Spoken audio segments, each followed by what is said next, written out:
Hello, hello, hello, hello, hello, hello.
But production function finish.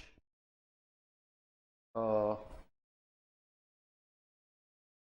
what is production function?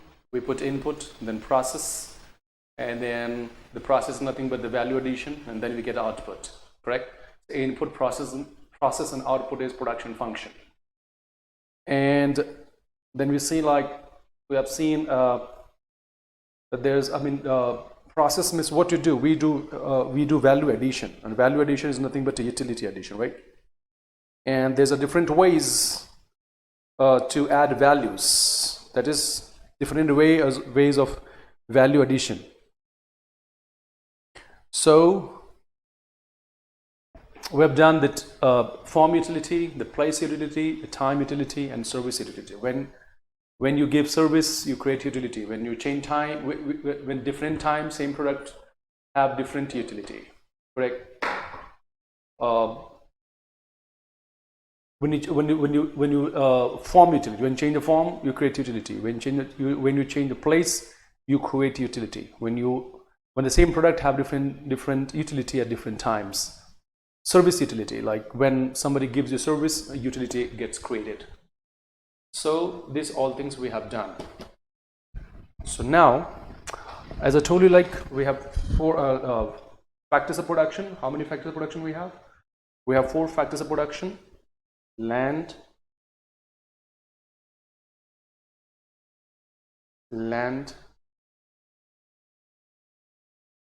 labor,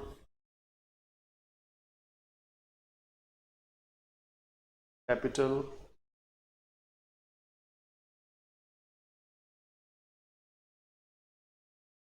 and entrepreneur. Land, labor, capital, and entrepreneur. I told you land as a bar, it means land is fixed. So we'll talk about all the factors of production in detail. We have started with land. Land means on the earth, above the earth, and below the earth. Everything is land. Now we'll see in detail the features of land. First one, land is a primary factor.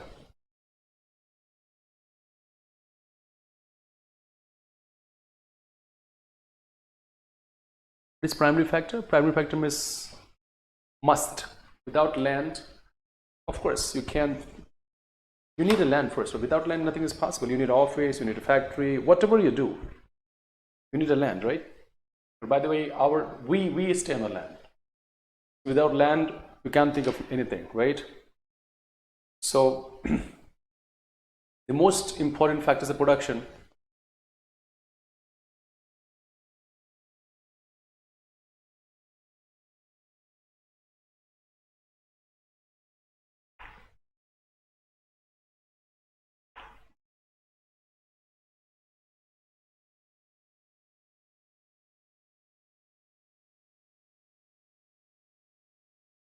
I said land, without land, nothing is possible. You have to have a land. Land is a fundamental, very primary factor of production. Without land, as I said, no business activity can take place. So land, we call it a primary factor of production. First thing. Second, land is a free gift of nature.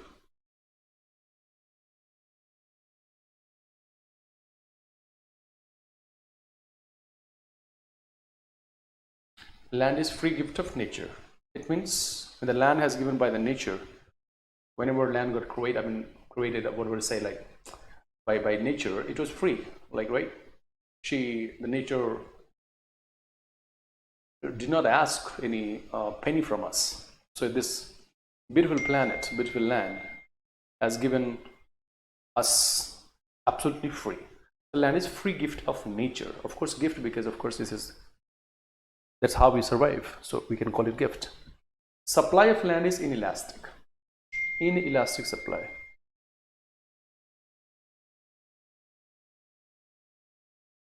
It means, can you increase the supply of land? Humans, you cannot. The size of land, whatever size of land is given by the nature, is fixed. There's no way you can increase it, right?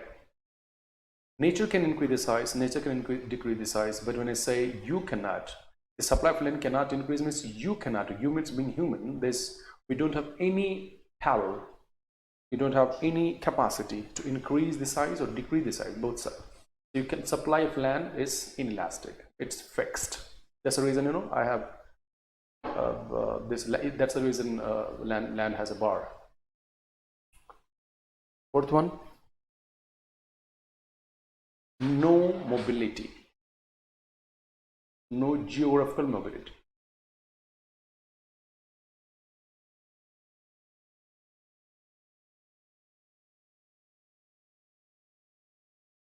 Land is immobile. You cannot move land from one place to another, right? It's impossible. Can you push land? Can you take India to America, America to India? It's possible. It's impossible. But land mobility is absolutely immobile. Land is not mobile. Mobile means movement. Land is passive factor.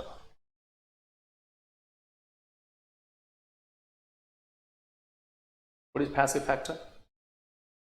Land, if you want to produce something, you have to work on it. Okay. I'm not talking about there's some places where, like, you see the bush comes, like the tree grows by themselves. But that's a different story. If you want to, let's say, if you want to rice or wheat or any particular kind of stuff, then you have to work on the land. Your land does not, act actively. Unless you work on the land, you'll not get to produce. Produce, I'm talking about this, they produce what you are looking for. Otherwise, the land keep producing wildly, right? Erratic. But if you want some specific item, then you have to work on it. Land, you cannot go, you cannot say you go to a piece of land and saying, hey, tomorrow I want this many kg of rice, wheat, or this and that. Land does not produce by herself. So you have to work on it. So passive means somebody has to work on land to get a produce. It means land is passive. Is a heterogeneous. What is heterogeneous? All lands are not same in terms of their, let's say, production capacity, the fertility, the site values, I mean the way the land looks, right? So land or land are not same. The fertility differs. The site values, I mean the way the, as I said, like the one land which is very close to the seashores, going to be expensive, right? The land which is inside interiors going to be different. And different means I'm talking in terms of price. Price are different because all lands are not same. Some land which has very beautiful scenery views, of course you'll be paying more money for that. Some lands may not be, some area may not be. Some land is fertile. Some lands, some areas are not fertile. It means all the lands are not same. It's lands are different in their characteristics, fertility, by looks. That's the reason land is heterogeneous, not homogeneous. Next is permanent.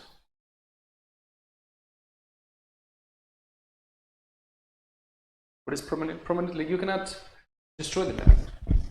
As I said, you cannot increase the size, you cannot decrease the size. The land is permanent. There's no way you can increase or decrease the size of land. You understand? So, is it possible? No, land is it's permanent. Means you can, if you keep using the the very fertilizers or something on a land continuously, and if you kept using it for a long time, then keep using the fertilizer for a long time, then probably the fertility of the soil may get degraded. But when you leave it, the land has, of course, the nature has their own way of corrections, right? Again, it may come back to their original capacity. So it means you cannot destroy the land permanently. Quality of land can be destroyed for the short time, but not permanently. So that land is permanent. Next is diminishing return, diminishing marginal return.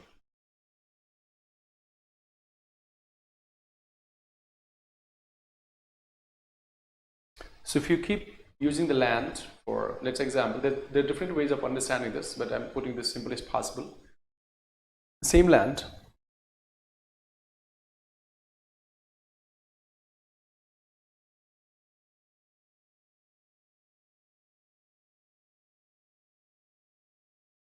good morning, Ranjan, good morning. So let's say there's a piece of land and you keep cultivating the same land without giving rest. What will happen? Your production will not fall, it will fall. So if we keep using the land, so let's say the land is being used very first time, so the output would be a lot more. And then it started producing every continuous kind of one crop you harvest, again next you sow, again you harvest, next again you sow, again you harvest, again you sow. So not giving no rest to the land. So what will happen? Gradually, if land is not getting rest, the output, the productive capacity will decrease. So it's called diminishing return. Hope you understood.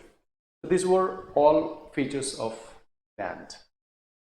Now next is, land is done. Second is labor.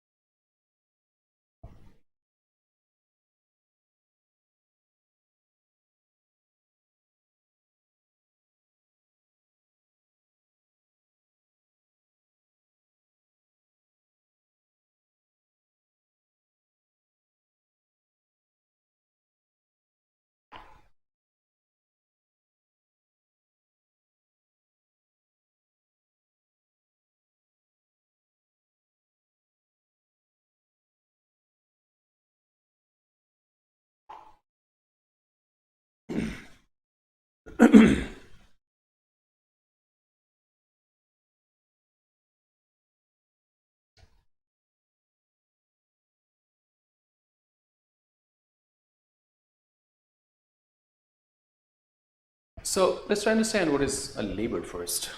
Labor means any exertion of mind or body. I guess I did tell you yesterday. When you exert your mind or either body, it's a labor. Working, like you see the people, I mean, working somebody using their more physic to get work done. Other professionals, they use their more mind and less body. Both are work. So work is like, or work means labor. Labor means any exertion of either mind.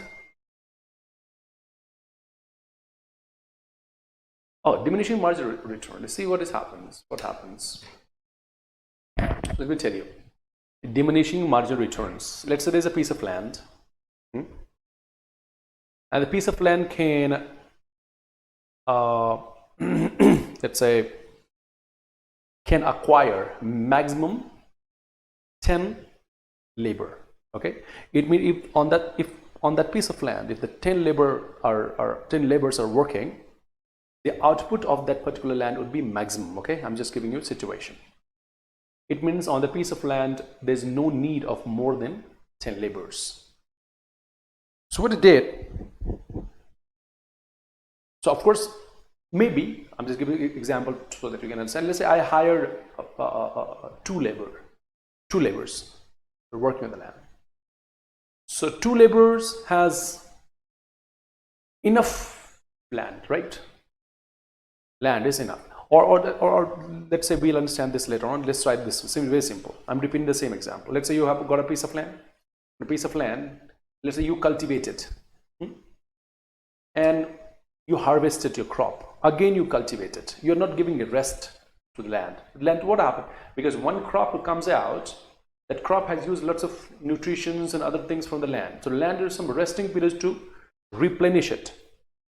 We are not giving chance to the land to replenish, to revive herself again. You understand? If I'm not giving the chance, then what happens? If the fertility rate goes down.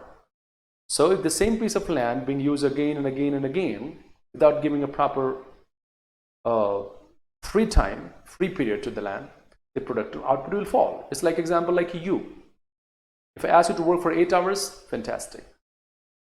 But if I didn't give you no break continuously after 8 hours, 9 hours, 10 hours, and just keep going 12 hours, 16 hours, now tell me, your productivity will be same or it will reduce? Of course it will reduce because you have a capacity. You get tired mentally, physically. Exactly. Same thing happens with the land. There's other way of understanding that I'll let you know in the coming questions. Hope you got it. So,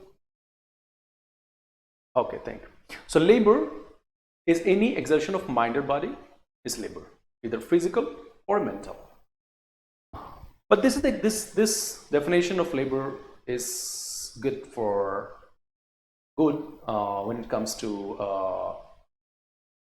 physics, right? Any exertion of mind or body, that's it.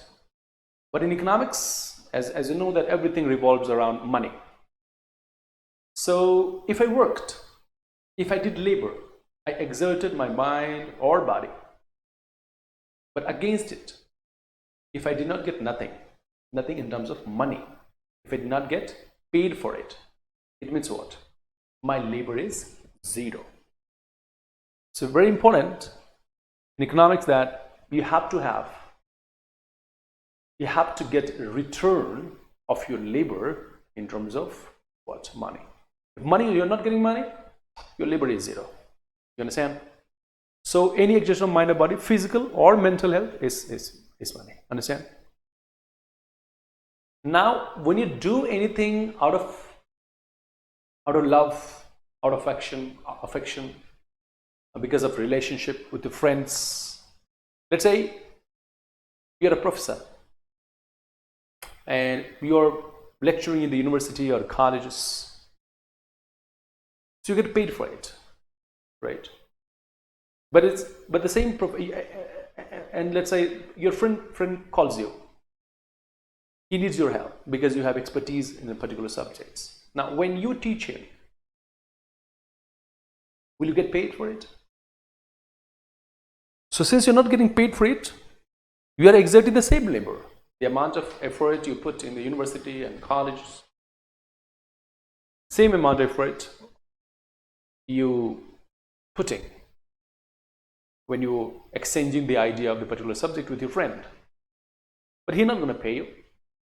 Since money is not involved here, economics we say, no, this is not labor. You understand? So labor is like any exertion of mind or body against money. If money is not involved, that's not labor. Anything you do for love or affection or by helping somebody and money is not involved in it, that is not labor. Hope you understood.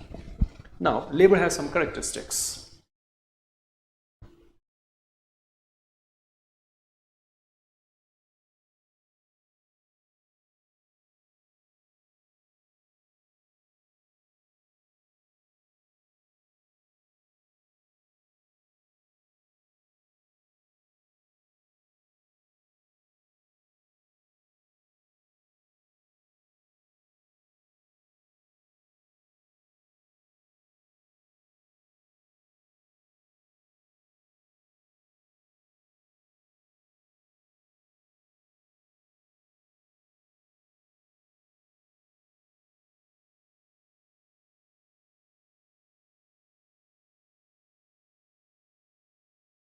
First. So, and features. Labor, I tell you, no features. Write any, labor for any exertion of mind, body is labor. But you have to mention one thing against money.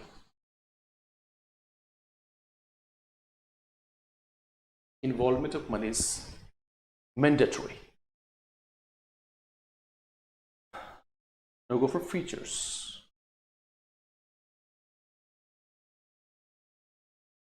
First one.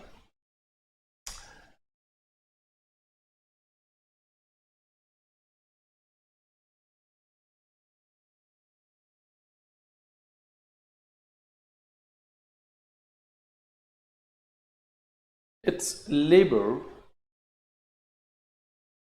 and laborer.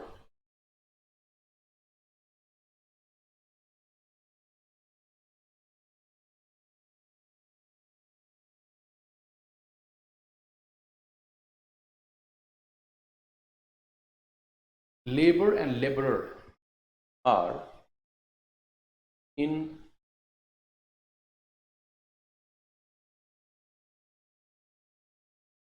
inseparable. What is labor? Labor means the activities. Laborer means the one who does that activities. Like it's like labor means doctor, and doctor has a skill. So the work is he's treating the patient. Okay. So labor and skill, you can say. Can you separate it? Let's say there's a doctor. He has expertise in some area. Unfortunately, somebody falls sick. God bless everyone, but you never know. So you fall sick. You know the doctor who you know has expertise in treating a particular disease. Unfortunately, you want to get cured out of that, you want to get cured from that disease. But just for the sake of understanding, if you don't like the guy, the doctor in person, but he has a skill. Can you say that the doctor is, you treat me, but I don't want you? How it's possible? I mean, that person has that skill. Don't tell me that the doctor will pass his skill to someone and somebody will go and treat you. This also may happen, but that's, I'm not talking about, I'm talking about ultimately, even the doctor is, let's say the doctor you don't like, he sends somebody else to check you, and then he's telling that, let me know what is the condition, and then this doctor is suggesting him. Still he's involved, right? You cannot separate him and his skill. If you want any cricketer, like in a cricketer match, if you want Virat Kohli, he's a skill, but you don't like him personally. Example, how is possible? If you want his skill, he has to be there. It means the person who does that labor and the person who has that labor, who performed that work and him cannot be separated, because that skill is owned by him. That skill is in him or her. You cannot separate it. Hope you get it. It means labor and laborers. The person who has that skill, the skill and the person who has that skill is inseparable. They cannot separate them. The first thing. Understand? Next is human factor.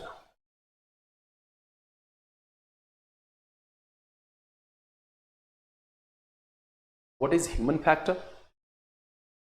Human factor means labor is, of course, labor is human. He has a feelings. You cannot treat labor and machine same way. Can you treat? Of course not. He gets affected by different things like motivations, environment, working conditions, colleagues, working hours, atmosphere in which he or she works. So this is what labor is. You cannot treat like it's not like machine. Like if the machine is working very well, machine in proper condition, you can lock the office or factory nowadays because of AI.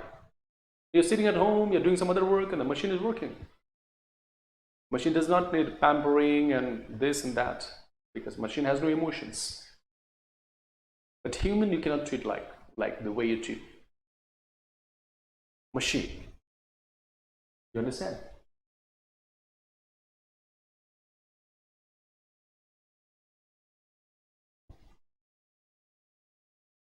So that's the human factor.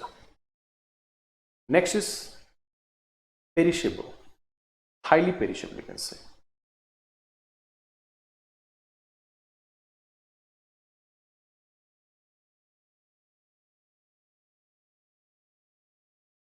Highly perishable. What do you mean by this? Highly perishable. Perishable means, could you tell me the world's most perishable item? It's not milk or vegetables and fruits, and there are some other, they're big list. No, they are not the most perishable factor. The most perishable factor is time. Means if let's say you bought a fresh vegetable, of course it's a perishable item, right? So you cannot store it for a month or for a year, right? It will get spoiled. So, but that can be preserved in a good condition for some days because the technology, the refrigerators and other things. You understand? So, of course, they are perishable, but not as much as perishable as time, because you cannot preserve time, you cannot stop time.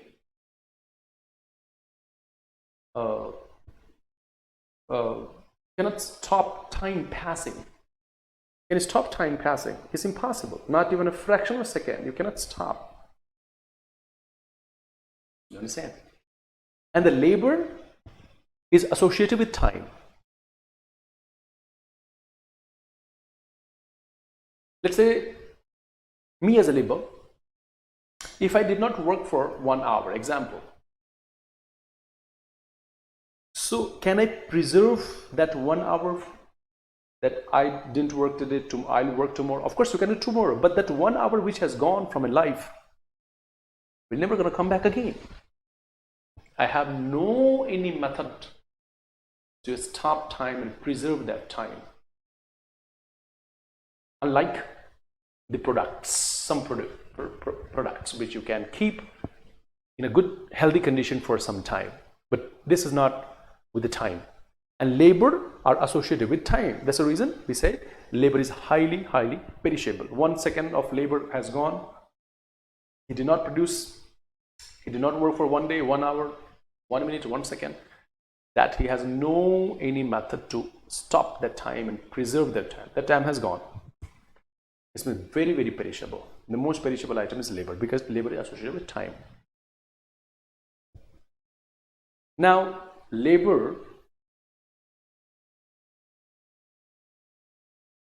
sells his services, not himself or herself.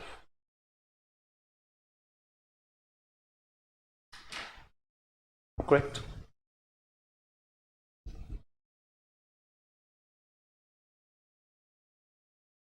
The day has gone. In older days, it used to be like labor used to sell himself or herself to their master. Master means the boss. In colony, when colonization was happening, like you must have heard about slavery, slave. They used to buy that person, not only his skill and his labor. So it's, you don't sell yourself. Labor sells his services, not himself. Those days have gone. You don't sell yourself. You sell your skill. That is one thing. Hope you're understanding all the points. Next is, the labor does not sell himself. He sells his labor or his skill, whatever he has. Like land, labor is also heterogeneous.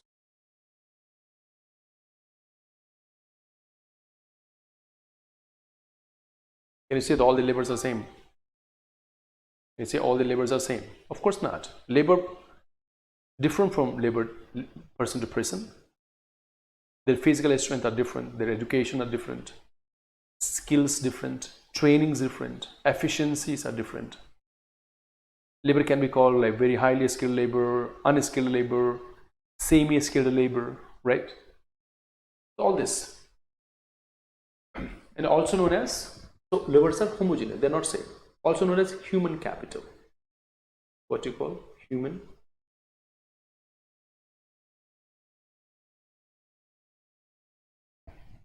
capital, which helps in production process. If I put you, capital is like one thing, like the amount of money which you invest in business, that is one thing.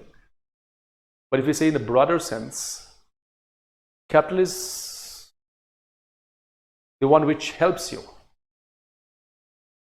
in production process. So let's say, example, you're running a factory, then a machine is your capital. The electricity is your capital. You understand? The furniture is capital because all the things which are there in the factory, directly or indirectly helping in production of goods or maybe services. Understand? So, of course, human helps in production because we are the one who initiates everything which has been created. I mean, we're talking about inventions. All inventions by whom? By the human only, right? Discovery happens. Discovery is different. Discovery is just like finding what is there in the nature. Invention is something you do. You make something to facilitate your life, to make your life easy. So it's also because human helps in production. All kinds of production which is happening on this planet, humans only helps, directly or indirectly. You can say the machine helps. Who made machine? Machine made by human only. So labors are homogeneous and also known as, labors are heterogeneous and also known as human capital. Now, next is restricted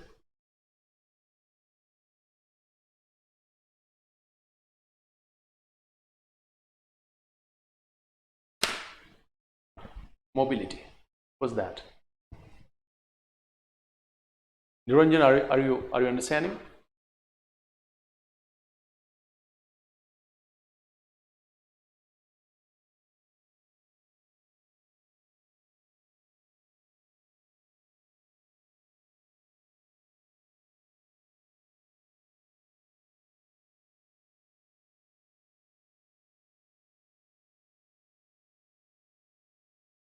Okay, fantastic.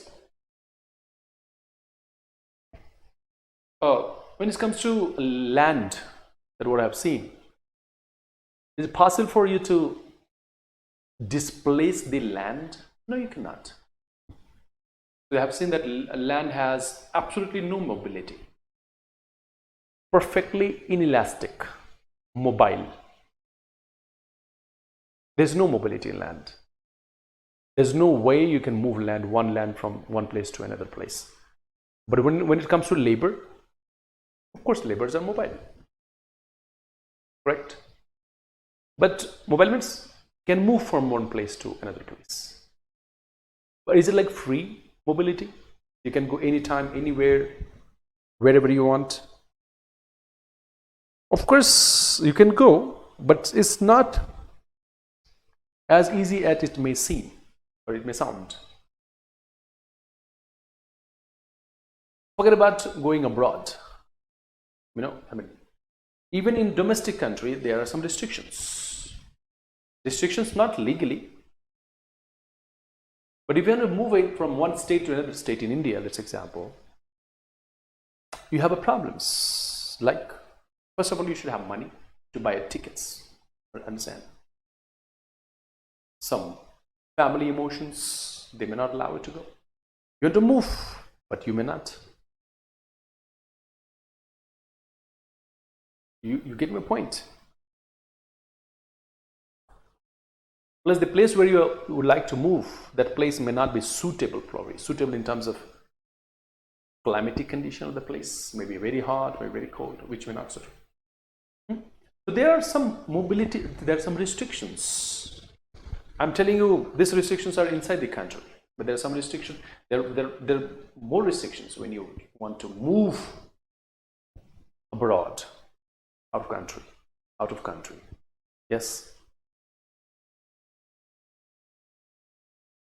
So it's like you want to move out of the country. First of all, you have to have a passport. You have to have a visa. You have to have money and rest things. But it's similar, like emotions, leaving the country and the place you're going, the climatic condition, the legal conditions, a lot many things are there. So it's like labor can mobile, unlike let's say the land. Labor has mobility, but restrictions are there. It's not like free anytime you want and take a bag and leave. No, there are some restrictions. So restricted mobility. Hope you're understanding.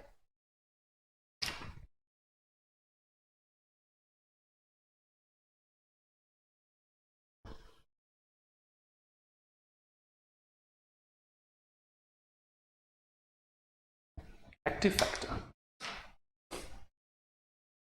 Have you not seen about the label? The recap, let's say the land. Is land active? No. Land has no mechanism to work by herself, by her own self. Somebody has to work on her. Then only you can expect your desired produced. If you want something to come out from the land, you have to work on it. It's not like coincidences are different, but that may not happen all the time. Let's say you want a mango and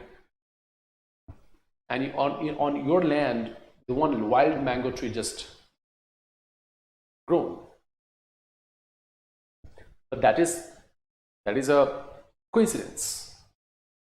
But most of the time, the things what you need for the land, you have to work for that. Cultivations, plowing the field, irrigations, herbicides, pesticides, fertilizers, a lot of many things you have to do to get the desired products from the land. So we are working on it. You are working. Somebody needs to do that on the land to get that desired result. You get me? But when it comes to labor, it means we. You don't need somebody else's instructions to do things. If I want, I can do by myself. But that's not the case with land. Like if you want to go somewhere, okay, you feel like going somewhere, okay, you take a key, come down, sit in the car or maybe bike and go. You feel like eating, you're hungry, you go, kitchen, cook, or maybe if you have a food, or you can go out and eat. These are active factors. You don't need somebody else to make you work. So that is labor is active factor. Then labor has sociological character. It's a little long theory, but yeah. Labor has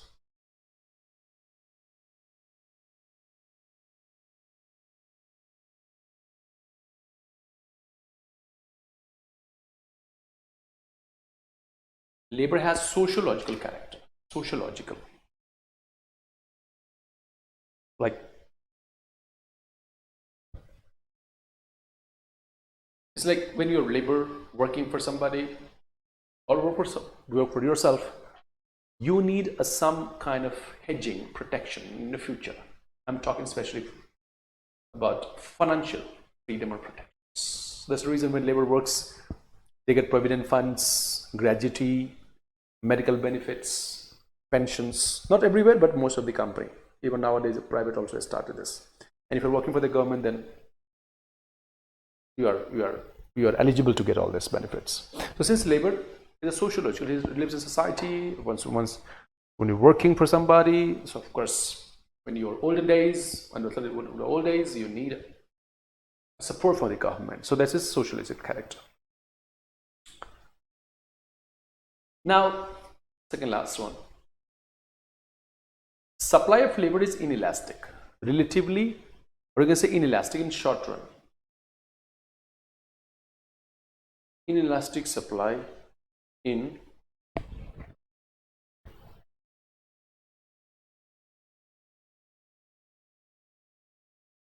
inelastic supply in short run. Let's say there are 20 laborers working for a company, and the labor, those who are working for you is a highly skilled labor that I need to mention. They're skilled labor, means the work they do need a good amount of trainings and some good understanding of that particular field. So let's say this 10 labor example, 10 labor, they are producing 100 units every day. This 10 labor could produce how many? 100 units per day. Fine. But this 100 units, you got some big orders and then you want to increase this number. This 100, you want to increase the size. You want to make it 200. And you need 200 very, let's say, after 2 days or 3 days. Now tell me, can you do that? Can you produce that much? I guess no. You know why? Because, as I told you, like the work what you do is highly specialized. You need to train the people, those who want to work for you. So, and very, very skillful that job is. How can you increase the supply in very 2 days or 3 days double? If you want to increase the supply, double supply, then you have to have more number of laborers, those who know that skills. And how can you do that? Unless you train them. And training does not take, training takes time, I mean. Cannot happen in just 1 day. As I told you, like, the job is very complex and very, very specialized. Like example of aircraft engines or rockets making. Is skillful or unskillful or semi-skilled? It's a highly skilled job. Let's say you run a factory which makes this aircraft engine. You got a order, double order. In short time you have to give. You should not accept that order. Because how do you do that? Because that it's not like you accept the order and any Tom, Dick and Harry can come and make that engine. To make that engine, you need to have a specialized person. A specialized person you cannot create a specialized person in a very short time. It takes time to give them training, this and that. So for short time, if you want to increase the labor, or if you want to increase the labor, it's not easy. First thing. Second thing, I'm talking about this was from the point of view of skills of the labor. Second, the physical labor. Some of the countries on this planet, especially Europe, like Greece and Russia and some other countries, Latvia. They're struggling with population, decline in population. They're big countries in size, they want to grow. But you cannot grow if you don't have a human capital, because human are the one who, after land, is most important. Without it, growth is, I would say, impossible, but you have to import people from the country, and importing so many people in your country, those who don't belong to the particular countries, can be dangerous. Security issues and all that, and political issues as well. So if the last example of Russia want to increase the population double by next year. It's going to be a little difficult because this is a biological process. You cannot increase this labor supply when you want it. You get me? So labor supply in both the sense. The skilled cannot be changed, cannot be supplied in very short time, and number of labor also cannot be supplied in very short time. This is labor supplies. What? Inelastic in short run. Now, there's one question to say,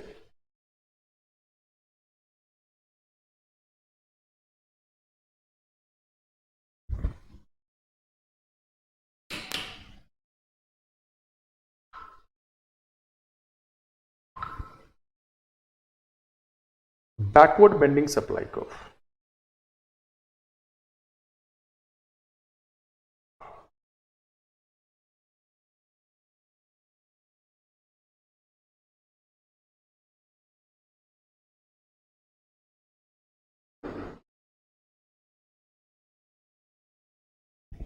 Labor supply is backward bending. What does it mean? After a certain level of output,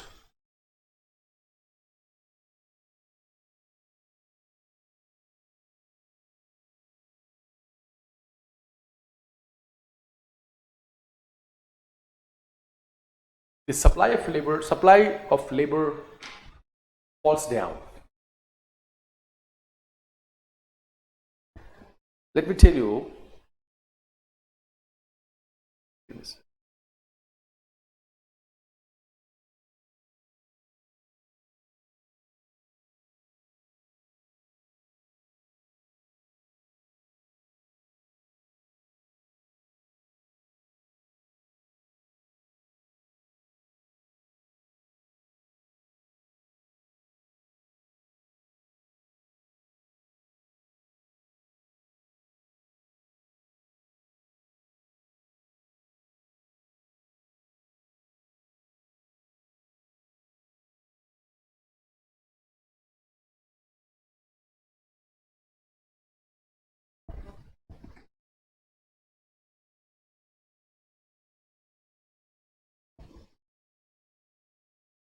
It's like, let's say,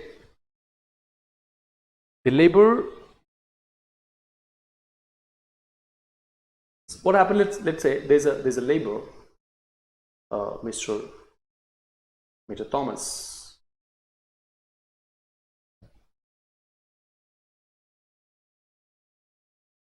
He wanted to earn, let's say, example.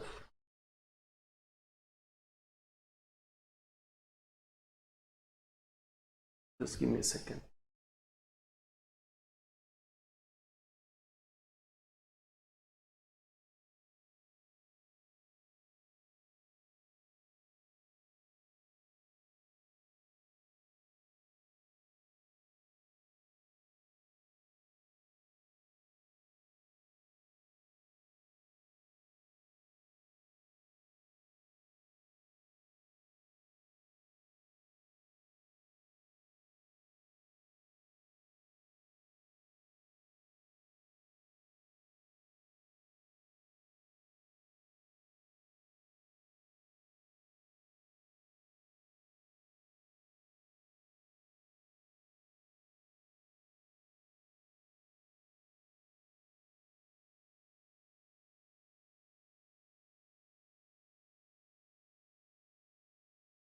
Okay.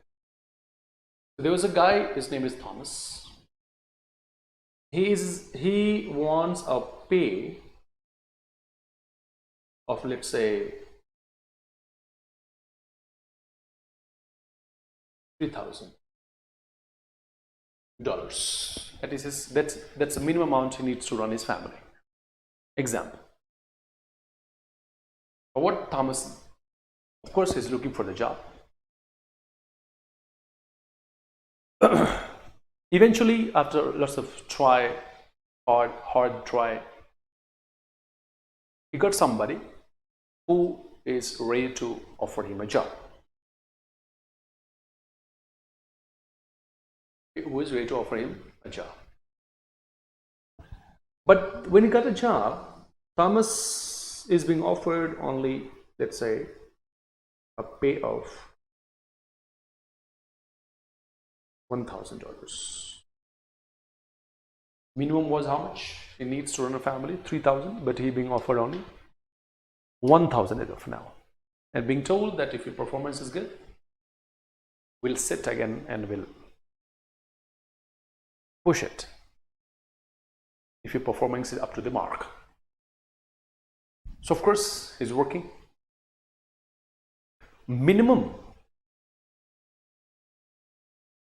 So he's getting 1,000. So now tell me, this man is of course not very safe, because he's expecting minimum 3,000, but he's just getting 1,000. So he will try not to do any error in the job.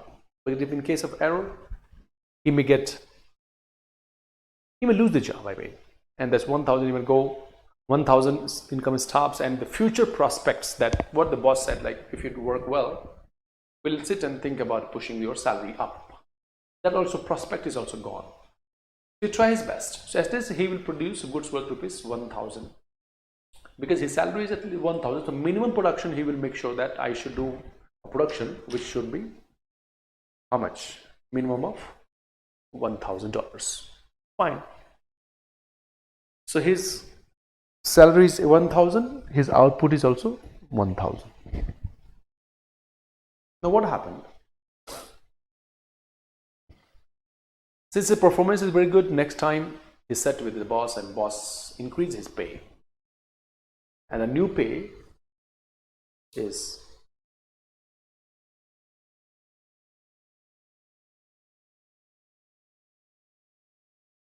how much? It's 3,000. You understand? Now see what happens. Try to understand the simple logic, human psychology.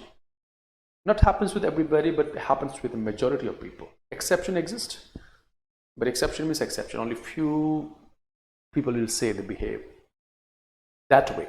Mostly this way. I'll tell you what's that. This man was badly in need of 3K. Fortunately, he got a job offer which pays him 1K, and being told that in the future things go well, we can sit and discuss.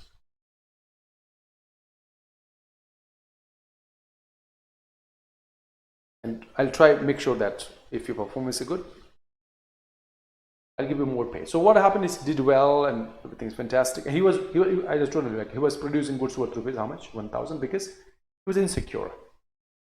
But that he cannot, there's no chance of error. If he makes error, he'll be fired and he'll be in a problem. Now, after his performance is good, as per the promise, boss said, and next year, his salary is 3,000 now. Now what happened? Psychologically, he is satisfied now, as of now. Just imagine next year also, don't tell me, because next year he may need more money because of inflation. Keep the thing simple.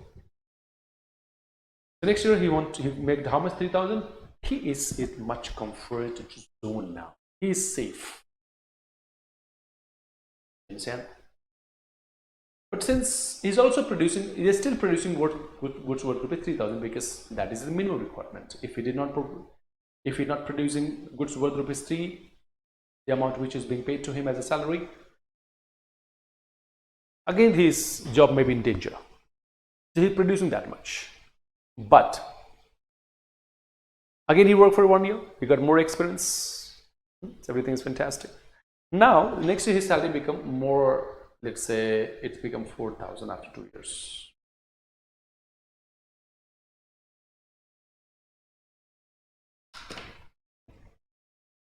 How much?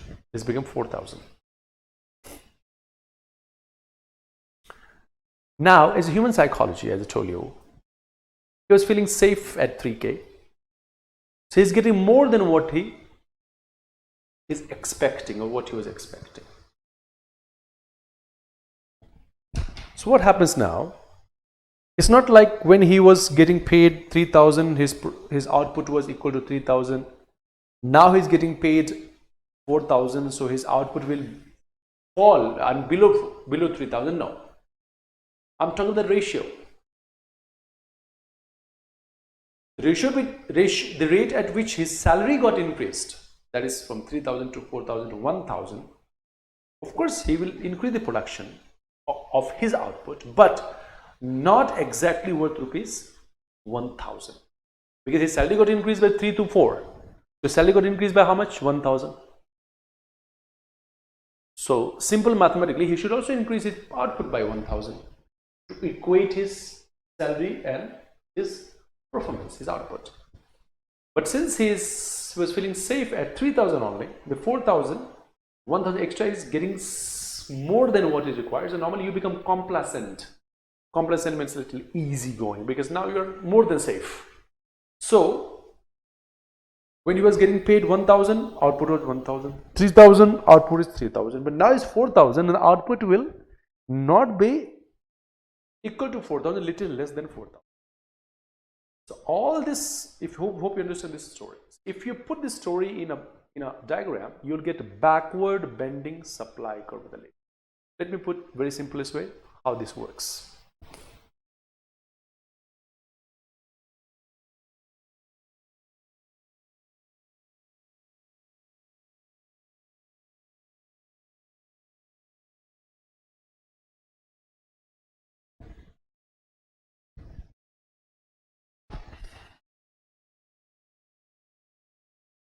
This is your wage rate.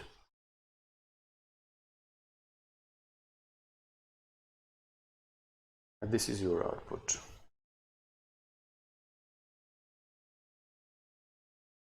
Let's say this is your wage rate.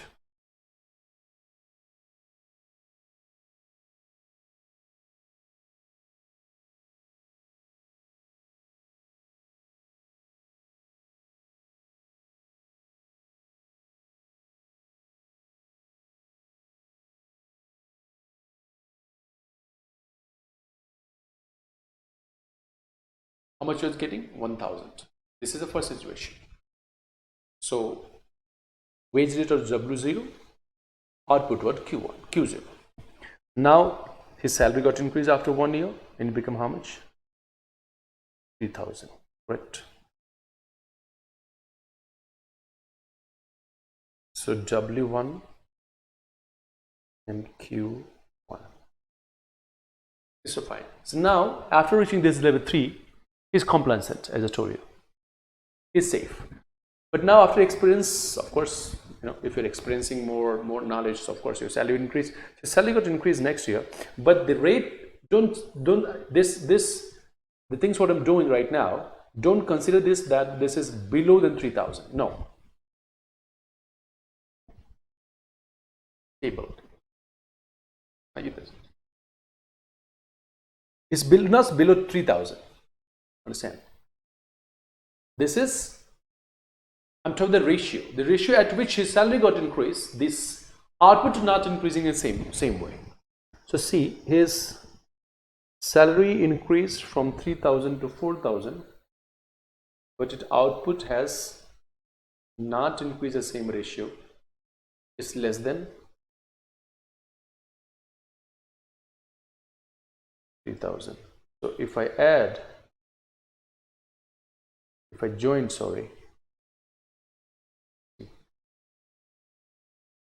supply curve, so I'm going upward, but it's a backward bending. So W2 and Q2.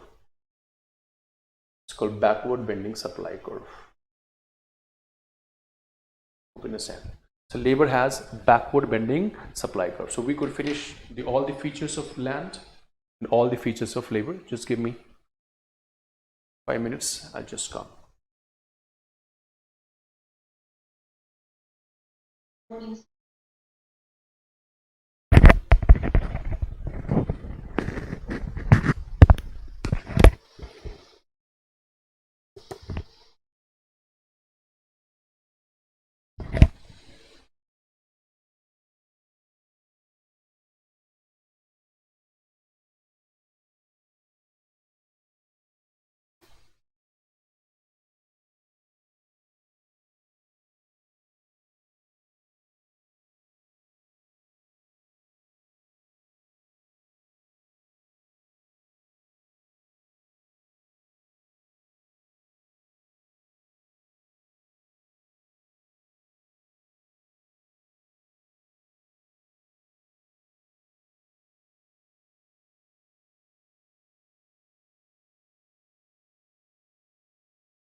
Okay,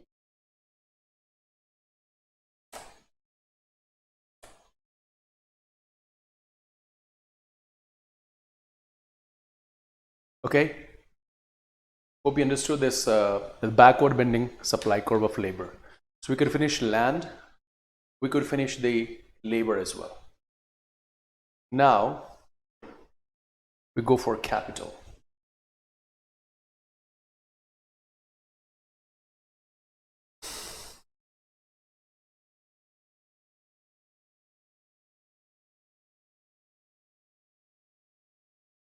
Okay.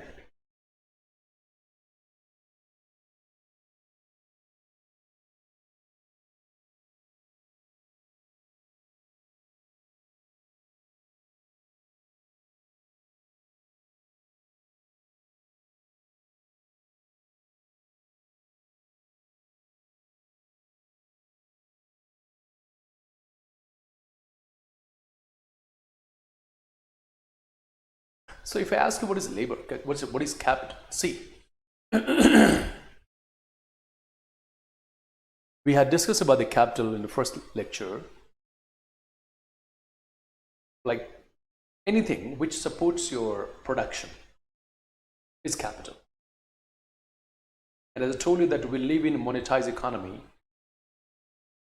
so whatever you buy, I said, let's say you run a factory, you need so many things so that the production can be done.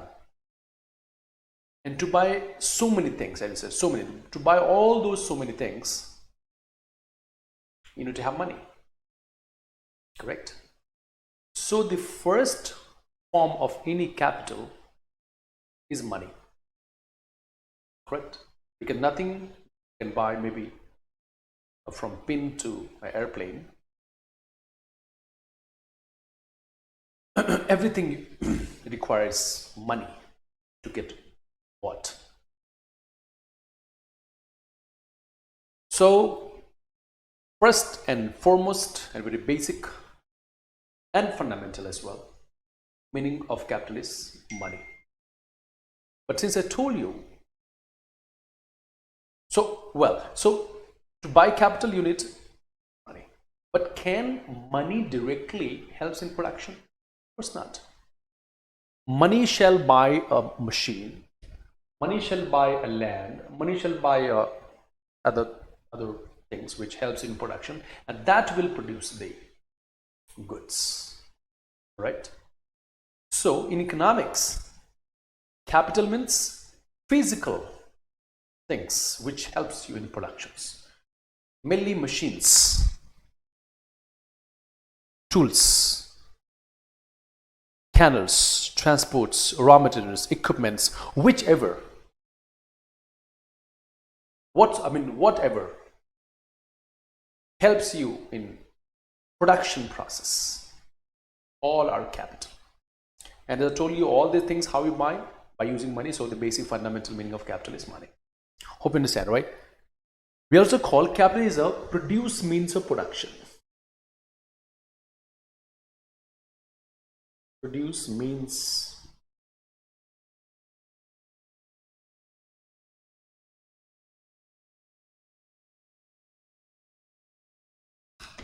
of production. What's that? Means of production. Means the way. Means what do you call it?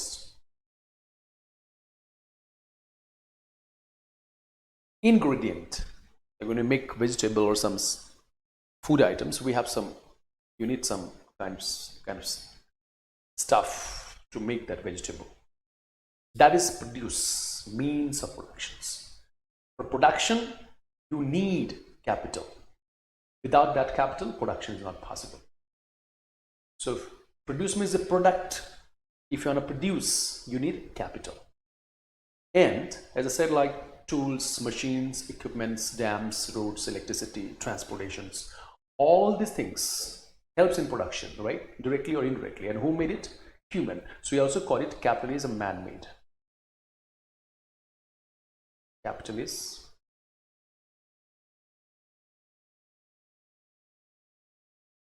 man-made. Hope you understood. Without capital, of course, production is not possible. And all the capitals are man-made. Even the money. Money is not natural things. It is an invention of human. Right? Well, so you understand the capital? Capital means produce means a production. Capital means money fundamentally. But in economics, when you need a production, money cannot help directly in production process. You need to spend money to buy products. Buy products means buy machines and tools and other things which will help in production. So fundamentally, money is a capital, but that cannot be used in production process directly. Okay. Capital is a produce means a production. If you want to produce something, you have to have capital. There's no if and but. In capital, machines, tools are made by whom? Human. Even the money. This is capital. This is a man-made. Hope you understood this. Now, if you go for the features like others we have gone, I mean, sort of land and labor, features of capital. First is capital is a man-made. Capital is productive. Second, you can say capital is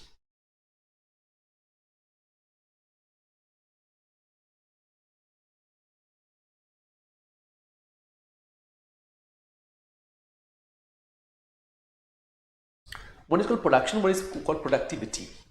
Okay. So production is like producing something, right? And productivity is how fast you're producing something, right? Let's example cricket. The 6 ball you made are 6 runs. You have not wasted a single ball. Okay. You have made 6 runs, but somebody he hits all 6 balls with 6 runs. Each ball 6 runs. Who is more productive? The person with the same input produced 6 times more output. This is called productivity. So capital is a productive. Let's example, if you want to carry some finished goods from your factory to a market on a bullock cart, on a bicycle, by walk, or truck, will it not make a difference? Of course it will make a difference. If you put it on a bullock cart, by walk, oh, you're going to take a long time, very long time. Plus you cannot carry a huge amount because human has a capacity. Now we put on bullock cart, again of course the bullock are not very fast. You cannot deliver the goods very fast. Plus again, bullock carts is pulled by bull, so the animals they have limited capacity. But if you take same thing, you take it by truck, a tractor, or some cars, faster. Okay, so capital helps you to produce things faster in a better way. Okay, that is capital is productive. Supply of capital is elastic, unlike land.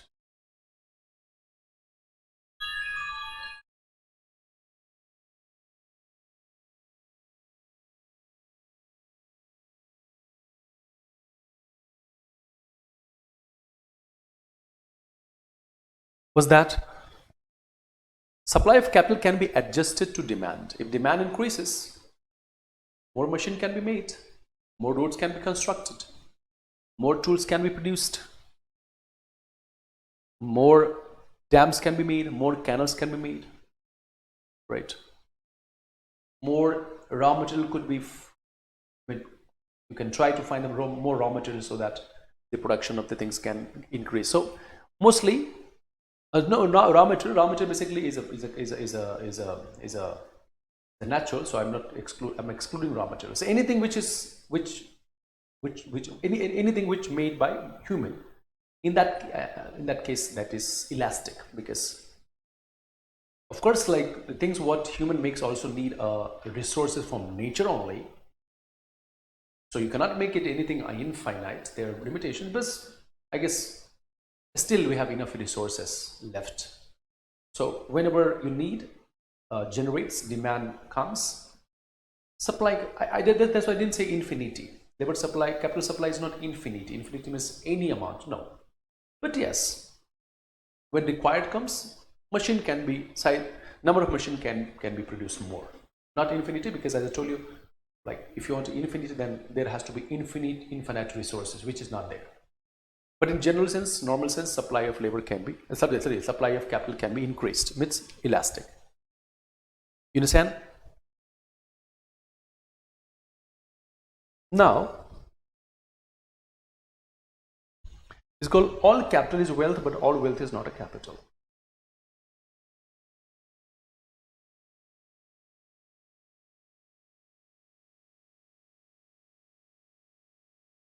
Wealth, but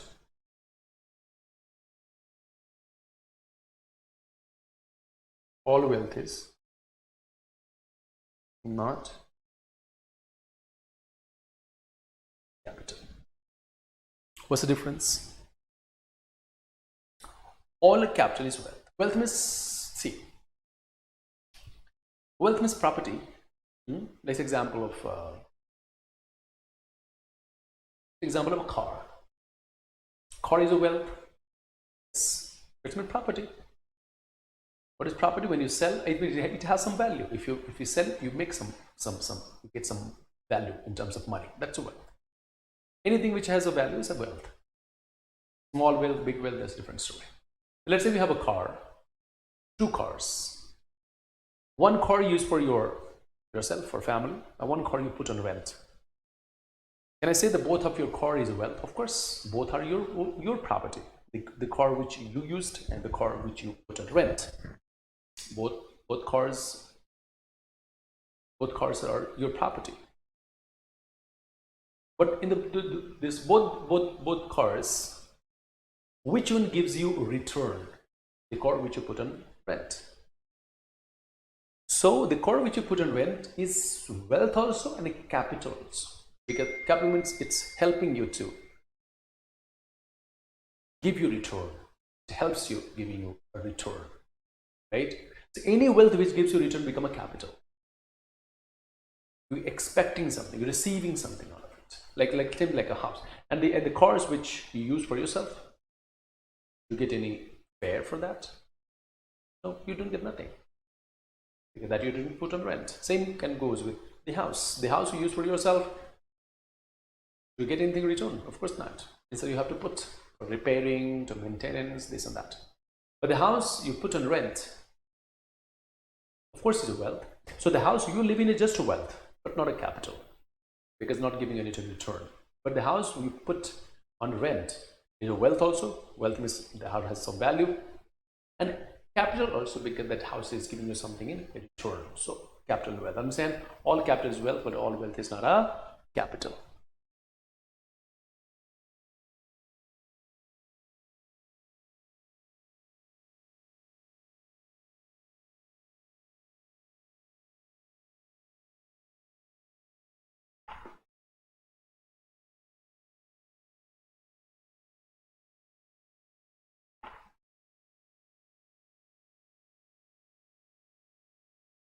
Next is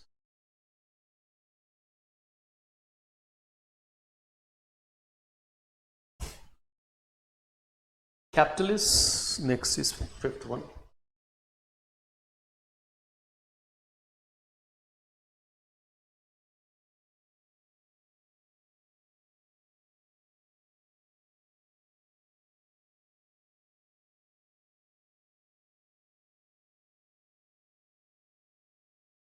Capital is passive factor. Same thing like land. No matter, let's talk about the machine. No matter how sophisticated the machine is, even today in AI time, machine need your instruction. You understand? Machine still needs your instruction.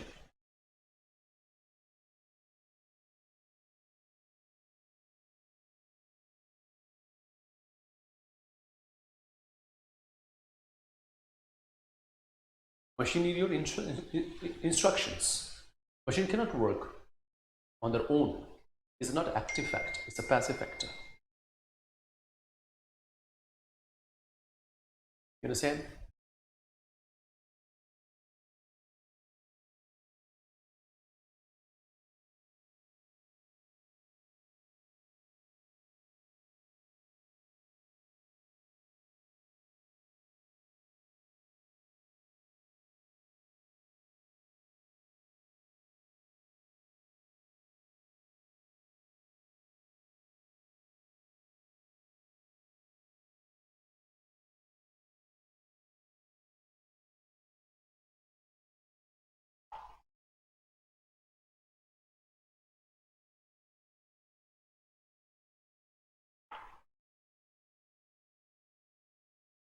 Today we have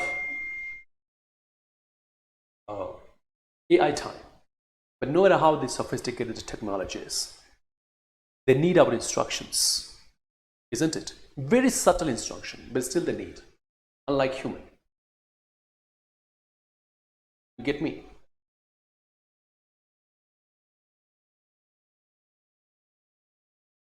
So capital is a passive factor. Capital cannot work. Machine cannot work by her or his own wish, correct?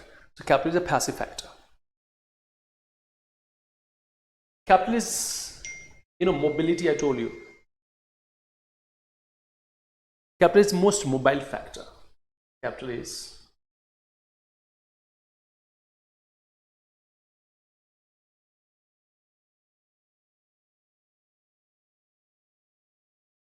what is mobility now?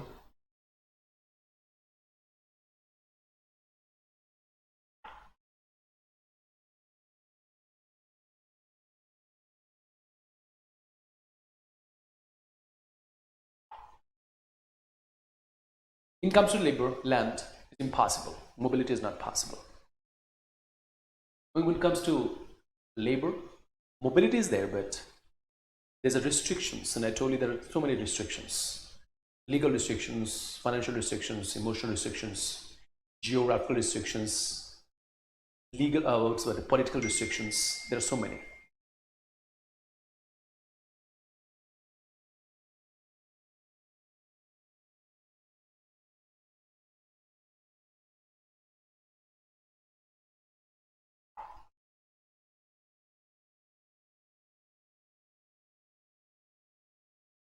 When it comes to labor, sorry, capital,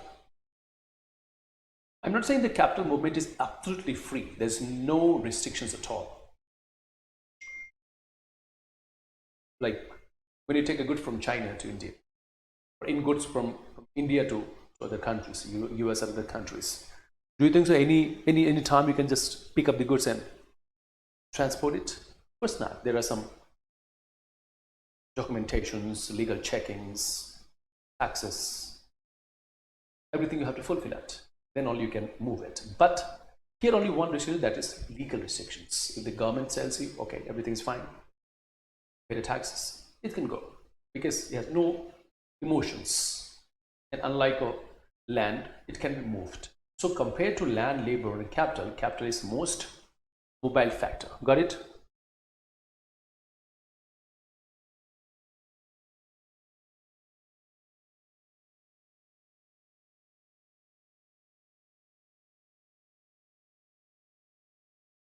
So capital is most mobile factor.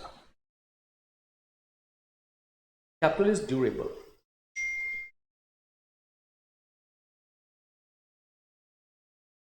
Capital is durable. Why? You know that.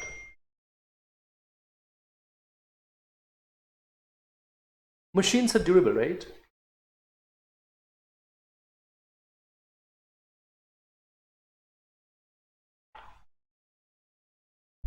Machines does not get spoiled quickly. When it comes to land, land is it's not durable. Land is permanent, they say, right? You cannot say the same thing about the capital. Capital is not permanent. It's durable and stay for a long time. It's not like you bought a machine going to be till eternity. Sorry. So compared to compared to labor, it's very much durable now. Understand? Next is capital involves social cost. It's the last point.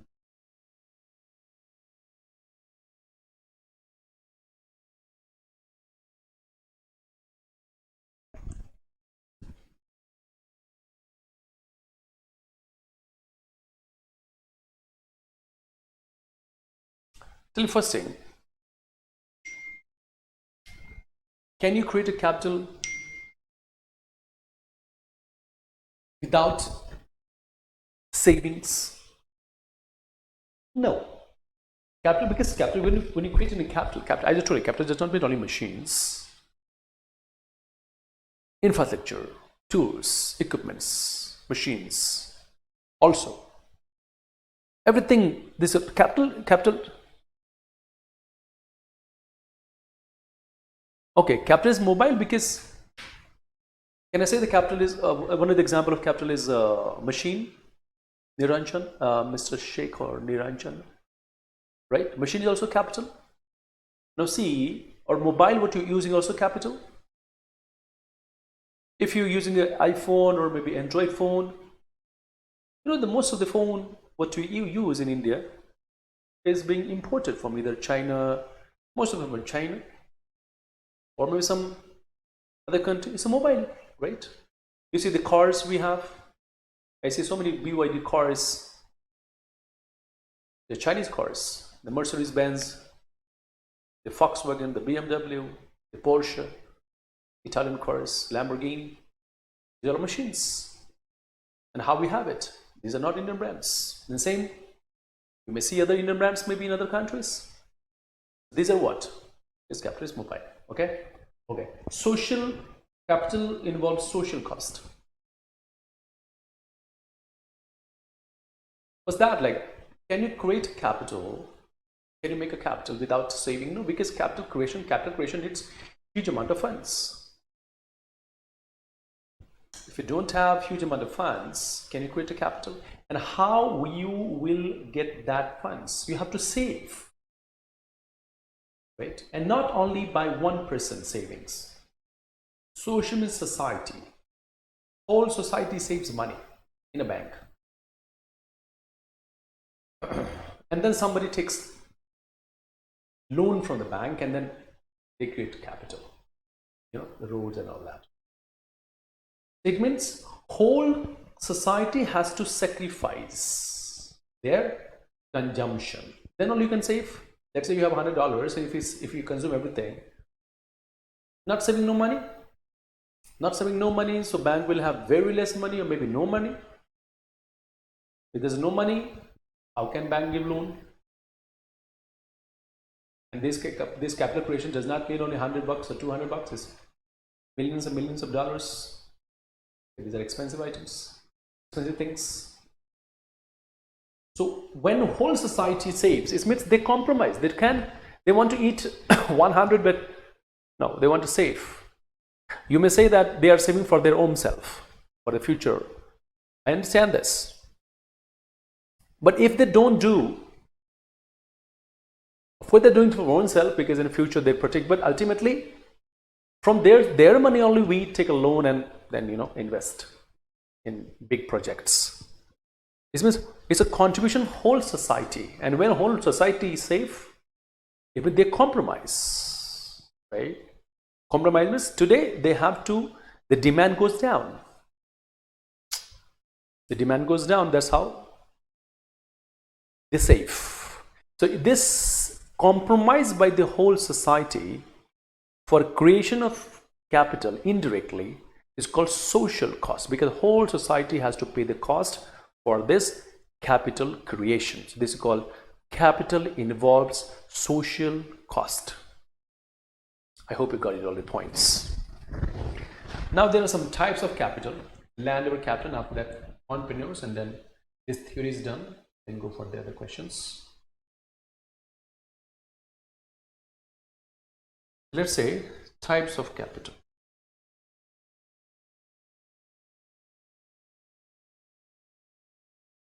Types of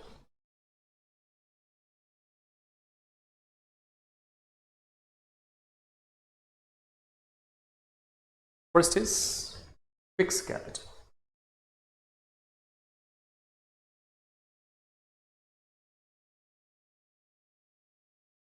So tell me, anybody, what is fixed capital? I guess you must have learned in accounts, fixed capital, working capital, all this.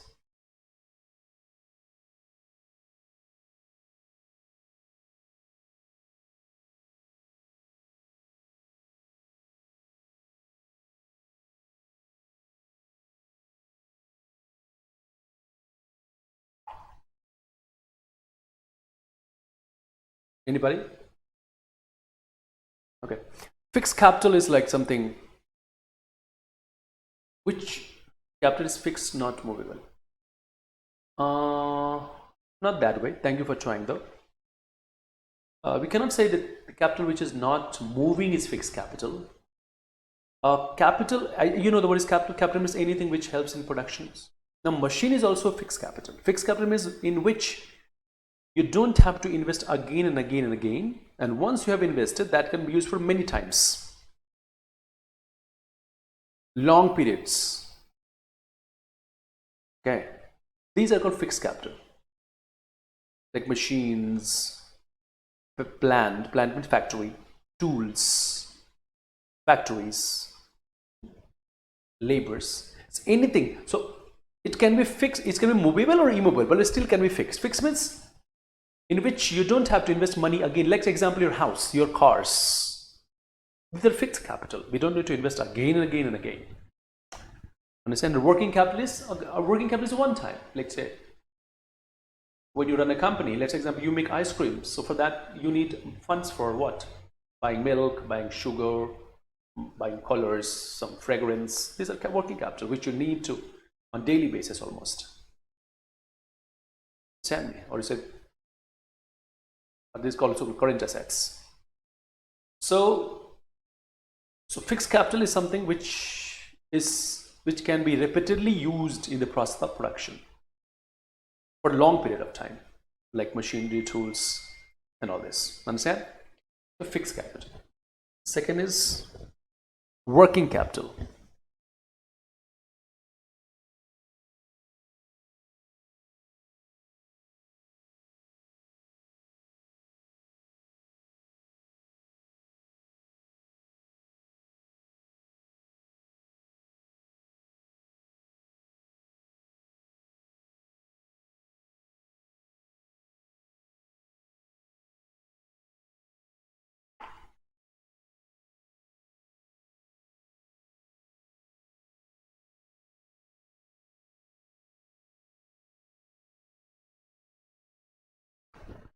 Working capital are those which are used up in a single act of productions, right? You cannot use it again and again and again.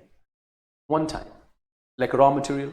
As I told you, like if I use a vegetable, if you run a restaurant and making vegetables, then the vegetable can be used at one time. The potato used for making vegetable is gone. Now, if you want to make vegetable, you have to buy new potato. Can you use the same potato again and again? Impossible. Power means electricity. The amount of electricity you consumed already, can you consume it one again? No, it's consumed, it's gone.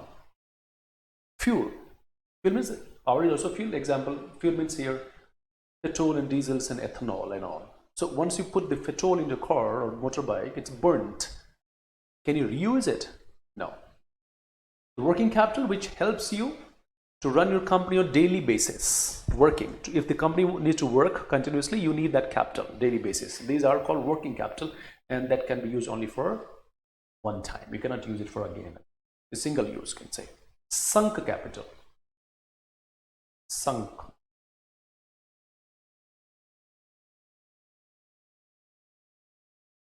Sunk capital is capital which is used to produce only one single commodity. It can be put to a single specialized use only. Example,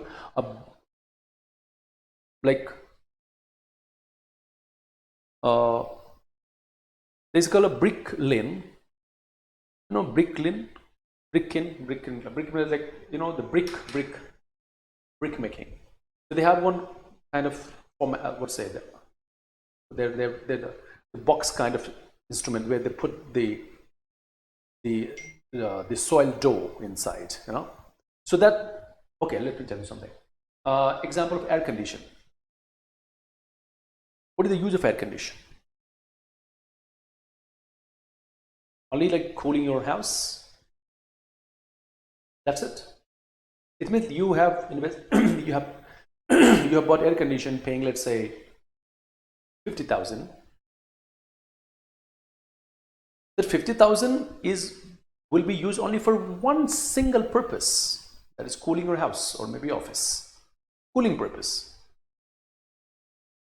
Yeah, and I need to tell the cooling house and office, because you cannot use to cool milk or vegetables, how you put this vegetables and milk inside our refrigerators. Can you use the air conditioner as a refrigerator? You cannot use it. It's only for cooling offices and houses. That's the use of air conditioning. So 50,000 got sunk. Sunk means sink, sank, sunk. It's gone. Gone does not mean loss, but the amount what you have invested in a particular kind of items that has a single purpose, single use. They cannot be used for any other purpose. Only single use, single purpose. Single use does not mean that you consume and it's gone. No. Single purpose. Refrigerator cannot be used as an air conditioner. Can you do that? No. And air conditioner cannot be used as a refrigerator. You cannot do that. So certain items which has a single purpose use, not a single time. Make sure they're different. Not a single time, but single purpose. Only one purpose that goods can be used. It's called an amount which you have invested in that kind of goods is called sunk capital. Why capital? Because of course air conditioner of course helps you in production process. Unless you're sitting in the office and very hot, you may not concentrate. Your work may get affected. When you install the air conditioner in your office, is cool temperature, you can concentrate and work quality would be better. It means the air conditioner is helping you in production process. So it means it's a capital. Anything which will help us in production is a capital. But can you use the air conditioner for any other purpose? No. So the amount of money which you have invested in the capital is sunk capital. Hope you got it. Next, floating capital.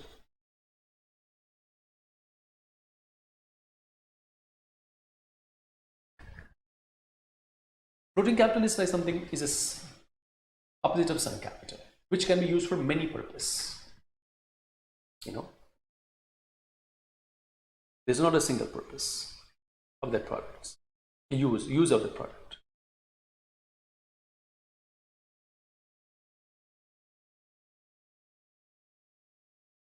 Can you give me some example? Can you write some example?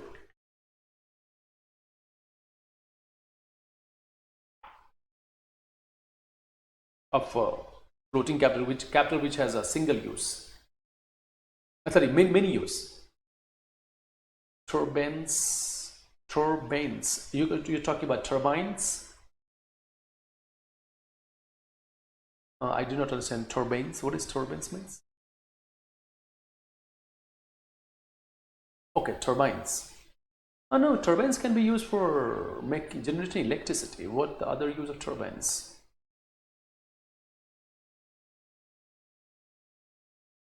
Okay, maybe there will be some other use I may not know. Okay, let's make it really simple. Let's talk about the electricity. Electricity getting generated by turbines. I guess that you want to say something. If that's the answer, then correct. Now see, so let's say electricity. Now, electricity has single use or many use? Many use of same electricity. You just need electricity, one connection in your house, and same electricity can run your refrigerator, run the air conditioner, or the lights and other gadgets like fridge and washing machines, and charge your mobile phones, or run your laptops, computers, so many things. You can iron it. So this is called single. You just have to get one electricity connection, and with the same electricity connection, you can use it for multiple. You can get the work done. Multiple work can be done by that one. Same goes with water. Water connection, you get water connection, same water can be used for bathing, for cleaning, for irrigation, for cooking, for drinking water, right? So many things. These are called floating capital. Understand? Well, so sunk capital means for single purpose goods. Floating capital means same goods can be used for many purposes. Next one, real capital.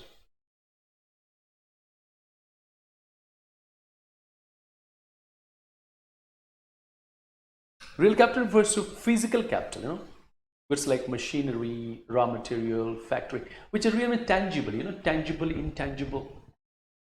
Real means which is physically available. These are called. So it's similar. I do tell you human capital. Human capital means because human is the one which is the most important factors of production. Land, and if we are not here, then of course, for whom we will do production? And of course, production will still happen even the human will not be here on the earth, but production will happen naturally. For animals, they are dependent on nature completely. So of course, we need human capital. So production, whatever production, what is happening, capital, when you come to capital, is human capital is the most important capital because everything comes out of him. Machine he makes, invention he does, discovery he does. So human capital is the most important one. Tangible capital, as I told you, tangible capital is something like similar. Tangible capital is one which can be seen, touched, machinery, tools. Real capital, tangible capital, similar. Intangible capital, which you cannot see, especially the countries, companies, goodwills. These are intangible capital. Money capital, right? It is a form of shares, debenture, bonds, stock certificate. It is money is invested in expectation of return. Money capital is like the money which you have invested in some assets and you're expecting this, you get some return out of it. That's a money capital. Individual capital, personal, private ownership. Individual capital, private properties.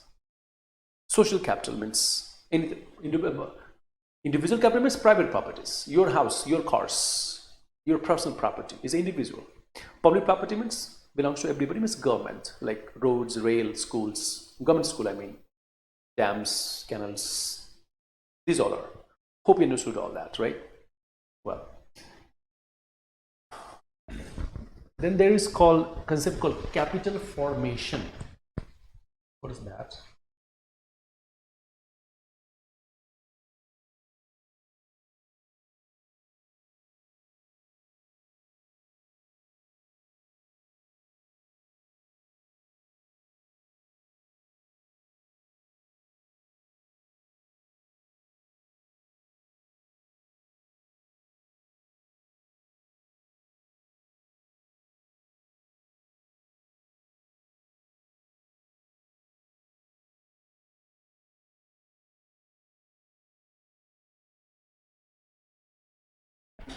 What is capital formation? It means a increase in the stock of real capital. And real capital, I've told you, machine, tools, factory, transport facility, power generating system, power generation station. Power generation means electricity. These all capital are used for further production of goods, right? And thus increase the production capacity of the country. So when you invest on all these things, right, dams and tools and machineries, ultimately this all helps in further productions of goods and services, yes.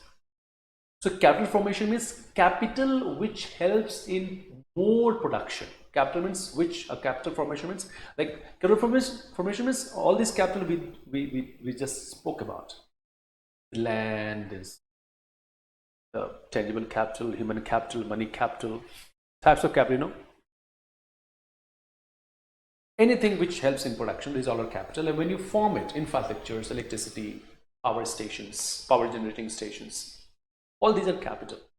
So when government invests lots of money, or maybe private, to form it, big roads, more dams, more electric power generation stations and all this, what is this? These are capital. And and why we generate and why we create capital? Because it shall help us in further productions. So any country who focus more on capital formations, so future is brighter in terms of economic development. Of course, because there's all kind of things, are available which will help in further productions. So any country who focus more on capital formations, so future is brighter in terms of economic development. Of course, because there's all kind of things are available which will help in further productions. So This is called capital formations. Now, capital formation, when you start forming a capital, it means making the infrastructures, all these things, constructions and all. 2-3 things. There's a stages. So first of all, I did tell you the capital has a social cost. It means everybody has to save first. Without saving, not possible. The first stage is what? Saving. If you want to create a capital, then first of all you have to save. Savings shall happen. Now, just saving is not enough. If the saving is happening in the bank and nobody taking a loan from the bank and investing and making capital, it is of no use of saving. So the saving should get mobilized. Means saving should come out from the bank. Saving should be mobilized.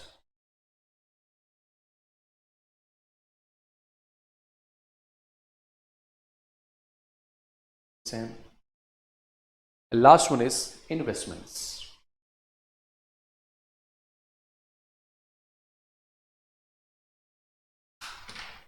Like you save money first. Now someone should take that saving out of the bank. And the saving which has come out from the bank should get invested, not expenditure. Expenditure means something like, when they say expenses and investments, is something like expenses you do and you don't get anything in return. Let's example, you took a loan from the bank and you throw a party for your friends, in a restaurant or a hotel. Like, will you get anything in return from that money? No, it's just gone. It's a liability on your shoulder. But if you take a loan from the bank and invest it and you did capital formation, maybe you made a road, a machine, something, this is going to give you return in future. So first of all, if you want to have a capital formation, first of all, you should have a savings. Just saving is not enough. Savings should get mobilized. It should come out the banks, and that money should be invested, not expenditure. Expenditure means when you don't get in return. If all 3 things are happening, capital will get formed, and capital get formed, the fantastic, the country will grow. So we finish. Saving should be mobilized. This point I didn't get. Okay. The saving should be mobilized means, let's say, you want to buy a house, okay? For the purpose, you have started saving. After 10 years or 5 years, depends upon your income and amount of money you save. After 5 years, you have enough money to buy a house now. But that money should come out of bank, yes or no? If that money is not taking out from the bank, how will you buy the house? The saving should mobilize means it should be used, simple. For productive purpose, for investment purpose. If you take that money and you go and have a party, or you eat that money for food or some shoes and shirts and watches, will you be able to buy a house? No. That's what I'm saying. If you want to have a capital formation in the country, first of all, there should be a savings. A savings should come out from the bank, mobilized. It should come out. And then, when you took money from the bank, it should get invested on productive things, not unproductive. Write me if you got it, or I explain one more time.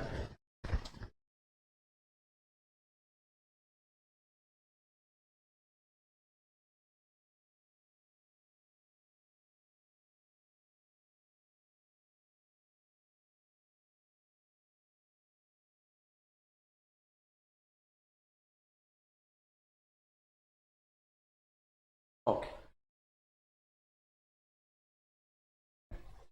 Last one, the land is done, labor is done, capital is done. Now, this entrepreneur, last.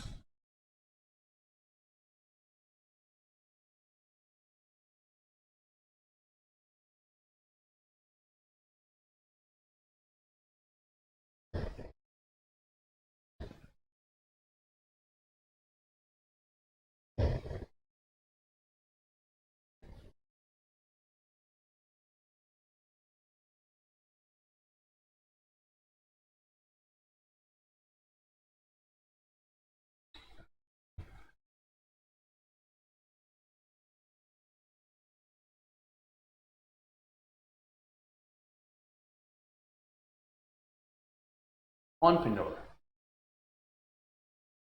business person. Now, if you want to be a business person, you have to have 2-3 things in common, and if you have it,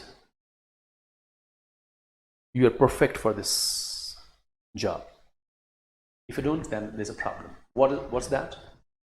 Being an entrepreneur,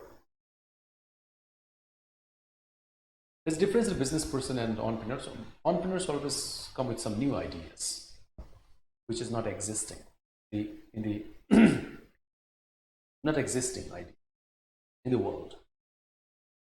For that, you have to be innovative. You have to be. Okay. When you make machines or something, and if I call you entrepreneur, means you are coming with some machine which was never existed. And why you innovate? Innovation main purpose to make life easy. Humans' life easy, right? That's the purpose of innovation. If I put it in very fundamentally. Yeah. So being an entrepreneur, business person is something like he just do the same thing which is already existing in the market. And entrepreneurs are innovators. They come with a new idea.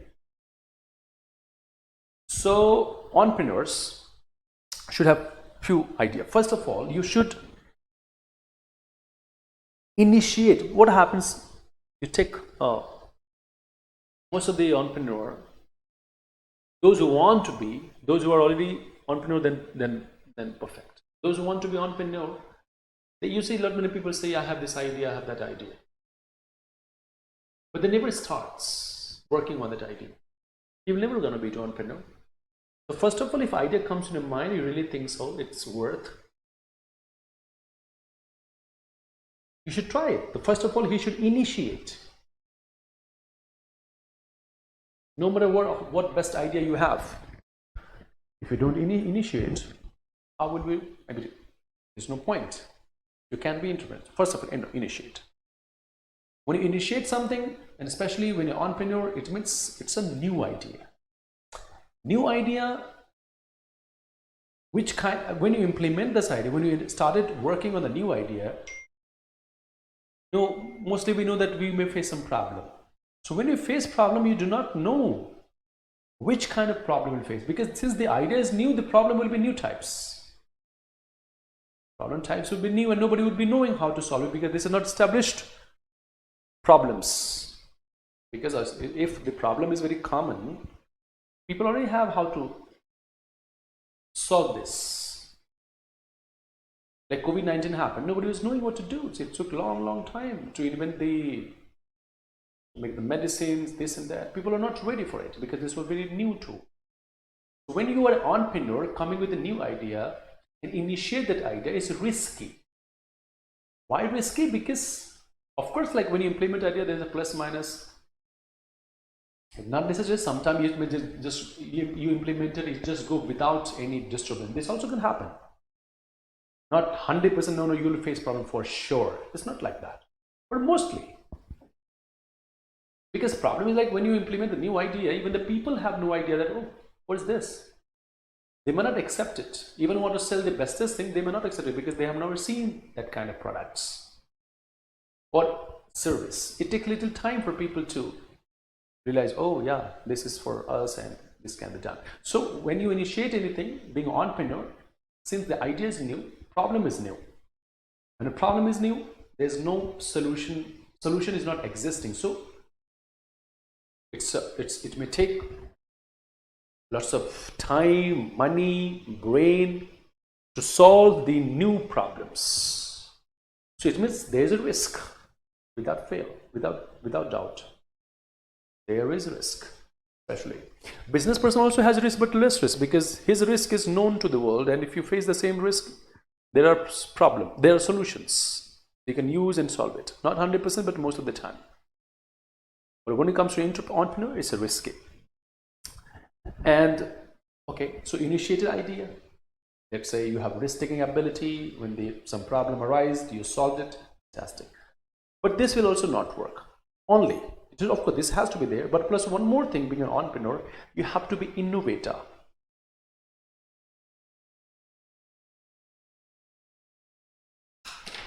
Maybe you came with the idea which was the bestest idea. And people loved that idea. You made a people's lives easy, better, maybe by goods and services, and people liked it and they're ready to pay you money. You made a huge money, no doubt. But that was the first and last idea. You may not survive for a long time. Yeah, because your idea has come, fantastic. What next? Because when you came with the idea, today your idea is new, but gradually people get to know about your idea, they'll start copying it, then your idea become old. Now you have to think something more now. If you want to stay in the market and make money. So you have to keep innovating, new things, new things, new things, new things, new things. Like phone is so basic now. But the phone, when the first mobile phone especially, when it got launched, it was not a cup of tea for everybody. But the person, they took the example of Nokia, used to be one of the largest Motorola. The company got extinct almost, not existing. Why? Idea was best, mobile phone of course, but they could not innovate. So if you want to sustain the market, you have to be innovator every now and then, because let's imagine millions and millions of people are thinking. Because of AI time, there are lots of information are available. Anybody can have access to information, billions and billions of informations on their fingertips. So every millions of people are thinking about maybe about the same idea. You cannot say that once idea you for the idea was the best test. Yeah, the problem solver.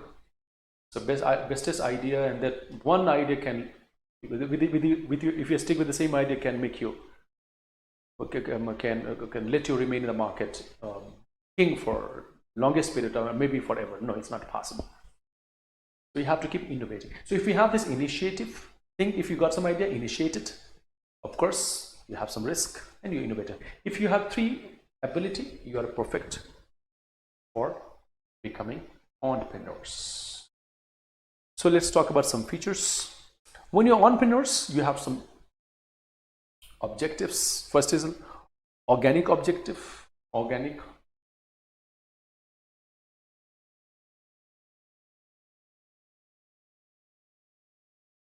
What is organic objective? Is objective like, first of all, when you start a business, your objective is not to make profit, but objective is to sustain, remain in the market. Because survival. If you don't survive, I'll make money. So first you survive first, right? When you survived, then you think, but this is called organic objective. Then you have some social objective as well. So something like you want to do something for the society, giving employment to the people, right? The most important. So of course, when you run a business, we have some responsibility and we should do something for the society. So of course, I mean, if you don't have this, then still, if you run a business, of course, you have to give a job to the people, because every job cannot be done by you. You may not have a specialization about every job. Yeah, this is one thing. And I just assume that you have a specialization, but still you cannot do, because everything cannot be done by you. You have limited time. So you have to give a job to the people. So there's a social objective as well. Human objective. What is human objective? When you run a company,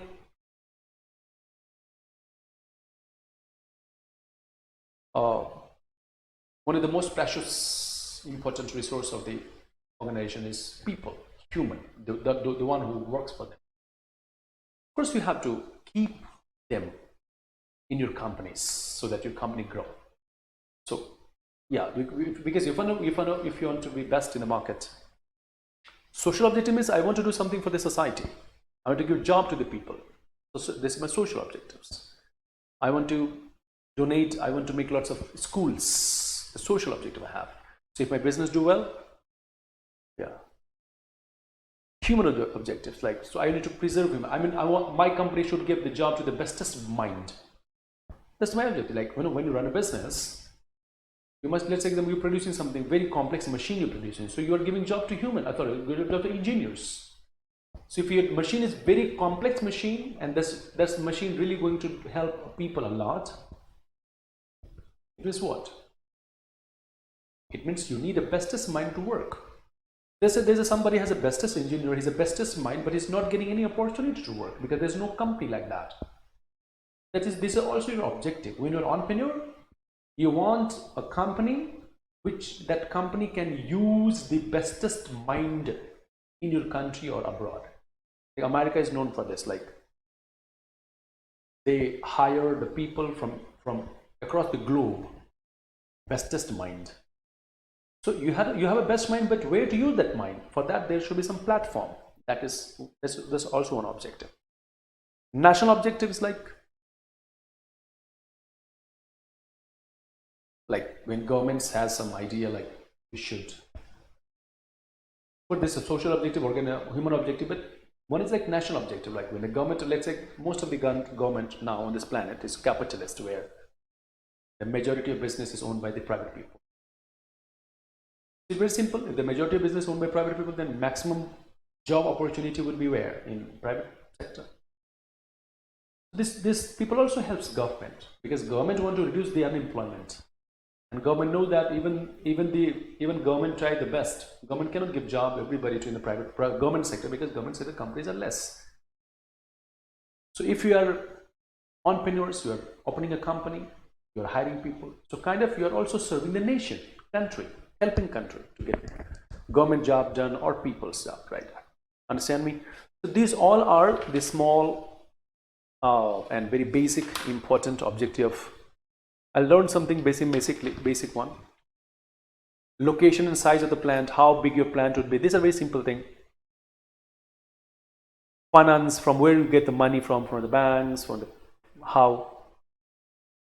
What would be the human objective is giving the job to the best mind. If somebody is a best scientist, he is a best engineer, but where he'll work if there's no company? You have to have a company. Let's example, you're making a Lamborghini car. So to make a Lamborghini car, the best engineer you need, right? So if there's no Lamborghini car, where that best mind will work? That best mind will be used only when there's a company. Who opened the company? Entrepreneurs. This is also objective, that when I open a company, I want to hire the bestest mind, so that they get platform to work and give something back to the society. Then is organization structure. What will be the organization structure? You know, some company has structure, what's say, CEO, MD, chairman, this structure. That's marketing, how the marketing do, legal formality, and all these things. These are the very common and basic, what's it, objective of business person. Entrepreneur. So we could finish land, labor, capital, entrepreneurs in detail. Anybody has any doubts? We can go for break now.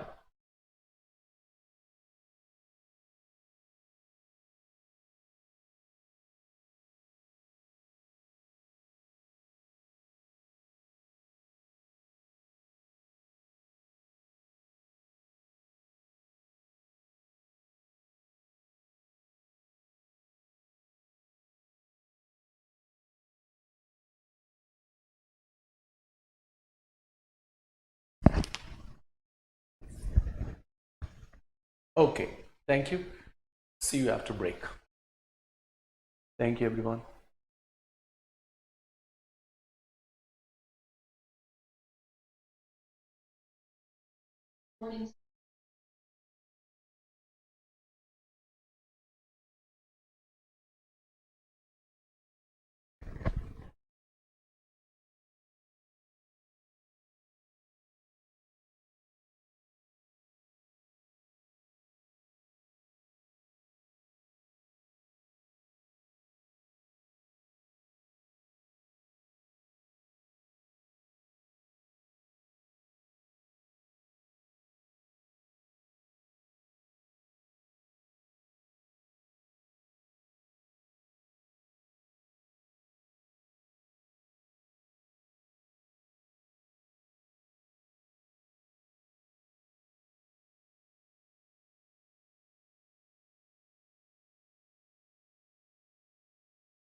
Okay, so we could finish all the features and meanings of all the four factors of production: land, labor, capital, entrepreneur and technology. That's the entrepreneurs, right? I'll go for some theories. This is called Cobb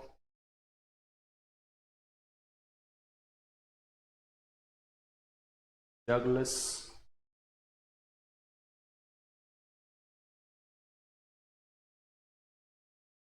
production function. Could you hear me, Niranjan?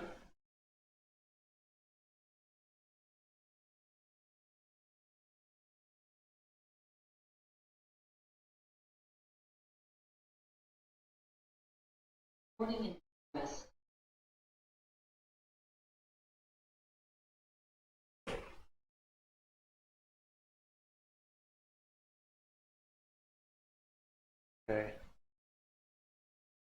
Okay, so Cobb and Douglas production function. There's a Cobb and Douglas were the friends and industrialists from the United States. Now, the very simple things, but then what did they say?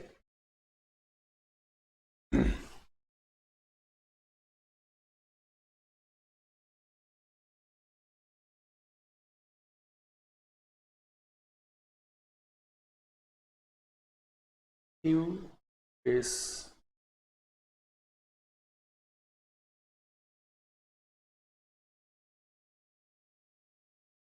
A and L. If I put it in the simplest possible way, I can say it or the light equation like this: KL alpha C 1 minus alpha. Same thing, like I'll explain it this simplest possible way. We're going to Cobb and Douglas production function. We have four factors of production that we have seen right now. That is land, labor, capital, and entrepreneur. So, out of four factors of production, according to Cobb and Douglas, capital and labor are the most important factors of production. And the production is possible just by using capital and labor. You understand?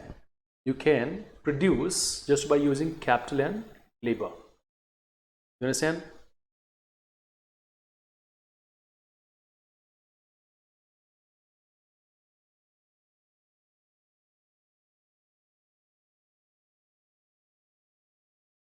So what did they observed in the United States?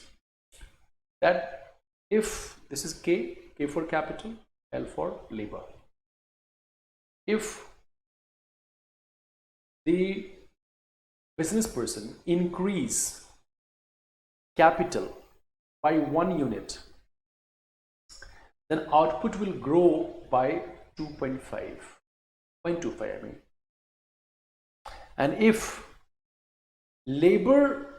the business person is increasing labor by 1%, this will increase the production by 0.75%. Did you understand? 1 unit labor will increase production by 0.75. A 1 unit of capital will increase production by 0.25. It shows that labor is more efficient than capital. Simple. Because one increase in capital is 0.25, one increase in labor is 0.25. You understand?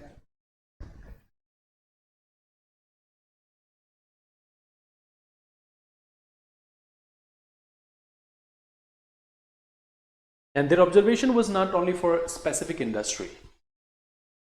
Their observations and this research is applied across the industry and then later on across the world. there would be little variation. Like let's say this, if this the ratio for United States, 0.25 labor capital and 0.75 labor, this can vary little. This can in some other country may vary little, may not be exactly same ratio. That if you increase capital by 1 unit, your output will increase by 0.25% exactly. This may vary little from country to country, but always the contribution of labor is more than contribution of capital. In simplest possibility, this is what labor and Cobb and Douglas production functions. 1% increase, 1 unit increase, K is 0.25, 1 unit increase in L labor 0.75. Okay. So understand some technicality. Now we have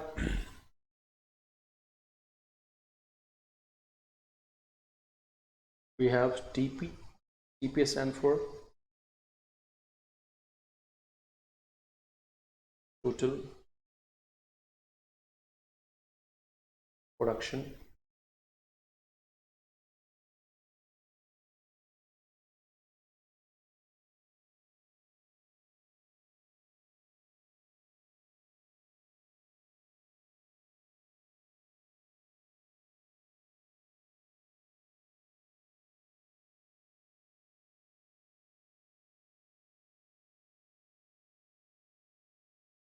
So TP is what? Total output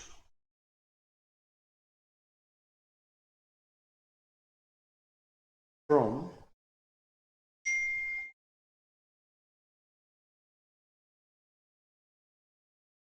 the effort of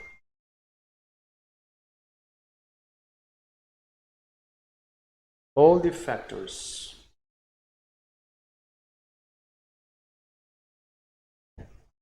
of production combined together.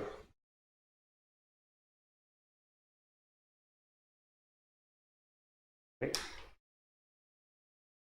How many factors of production we have? 4.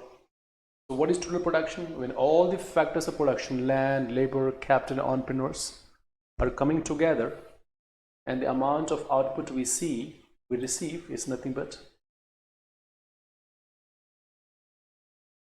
Cobb and Douglas is C. Like how many factors of production we have? 4. According to him, the production is possible by using labor and capital. Understand? So if you increase 1 labor in a company, according to them, your output will increase by 0.75%. And if you increase 1 unit of capital, your output will increase by 0.25%. Understand? You're running a company, production is possible by using labor and capital. If you increase labor by 1, your output will increase by 0.75. If you increase capital by 1, your output will increase by 0.25. Simple. You understand? Write me back.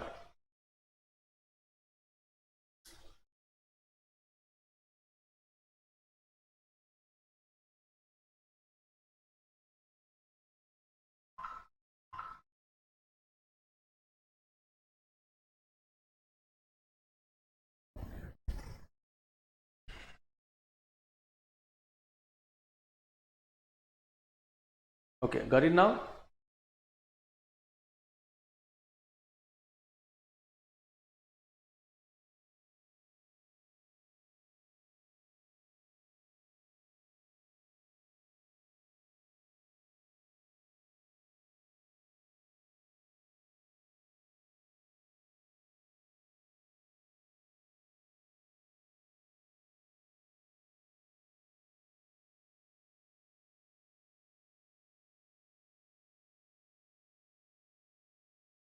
.25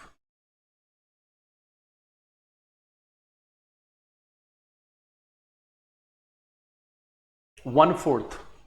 It means if you increase the labor by 1 unit, your output will increase by 75%. And if you increase the capital, your output will increase by 25%.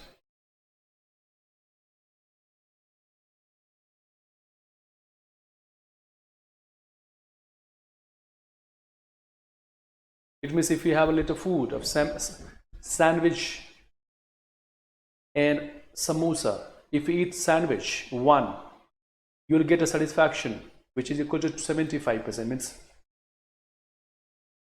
3/4 of your stomach is full. And if you eat samosa, then your stomach is full just by 1/4. That's the saying. It means the labor contribution is more than a capital contribution.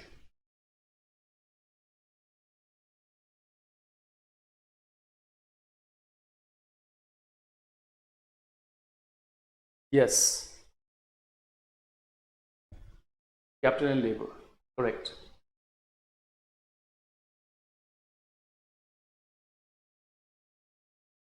Got it now? Because if you see all the factors of production, the most important factors of production are labor and capital. Without labor, nothing is possible. Land is, of course, the primary factor, but land is always there.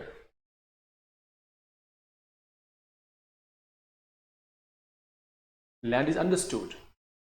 Land is there. After land,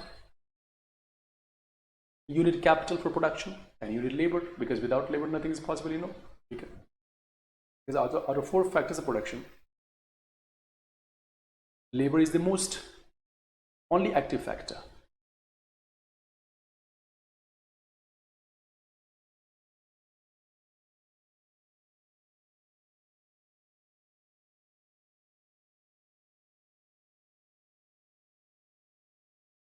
Now it comes to total production. What is total production?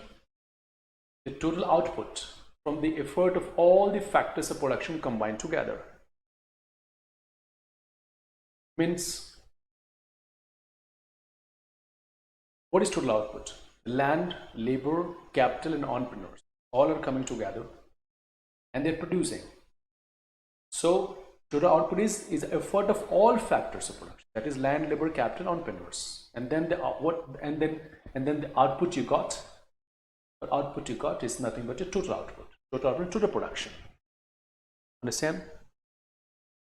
So we got TP. TP is a total production of all the factors of production together. Now, if I get AP, AP means average product. Average product is what? Total products by labor. Right? Labor, because I assume that here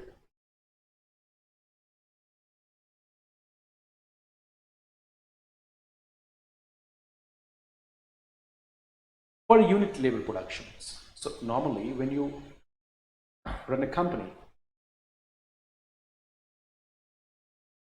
so total product, average product, like per unit, if 10 labor is working, how many 10 labor is working, and total production, let's say total production is 1000 units and labor is 10. So what is per unit of labor? Per labor produce how many? 100 units. This is called average products. Average product of 8 labor.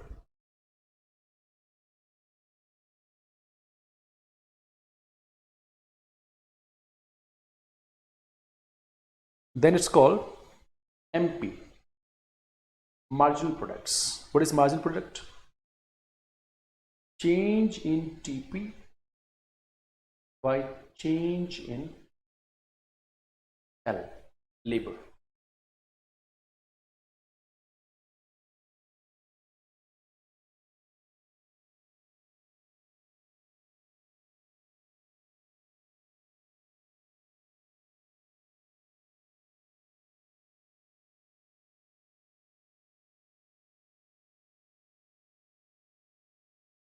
This example. So here labor was how many? 10 labor, and output was how much? 1000. So let's say you change the labor become 11 and output become 1100 example. Okay, so because of one labor, change in labor is how much? 1. 10 become 1, and because of one labor, what is the output? How much output change? 100. Understand, this is marginal. If because of 11th labor, if output would be 1050 example, then margin would be how much? 50. It means contribution of last labor you have included.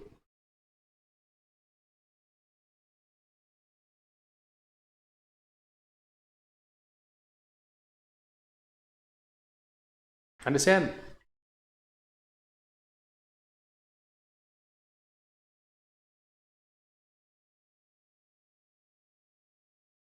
I'm waiting for you. Did you get it? Marginal. Margin is change. You change one labor.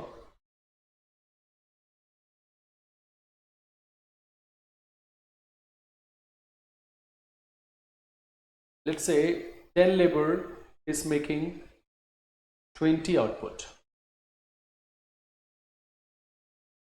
labor.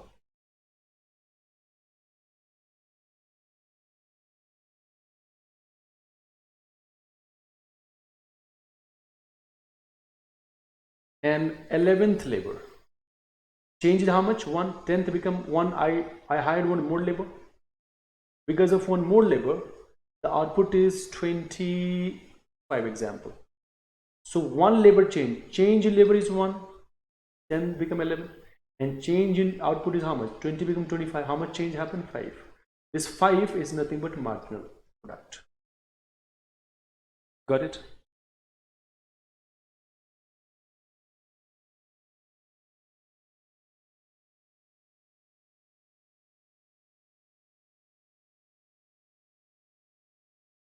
Okay.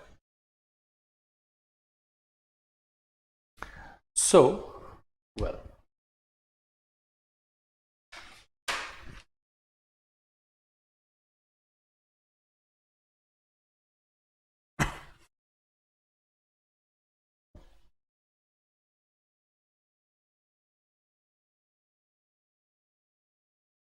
then it's called law of variable proportion.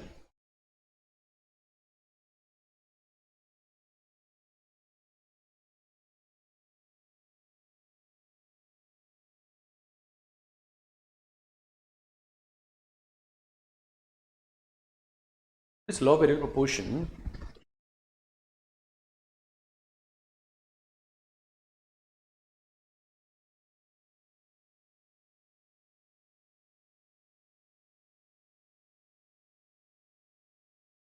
see,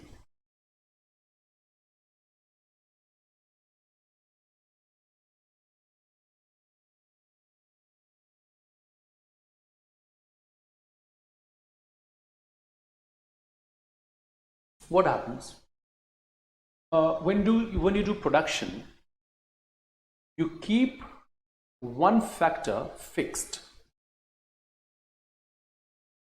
One factor is fixed. Okay, and other factors of production is variable.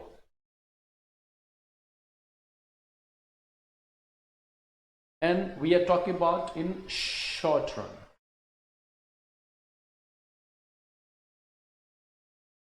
Short run. So tell me, if you have this land, labor, capital, and on, which factor can be changed easily? Cannot be changed easily in short run? Which is the land? Because when you want to increase the size of the factory, you are looking for the factory site, so looking for the land, right land, this, that. So it's not easy to change the land in short run. So as per law of variable proportion, we keep land fixed and The most variable factor according to is labor. Labor is variable. You can change labor.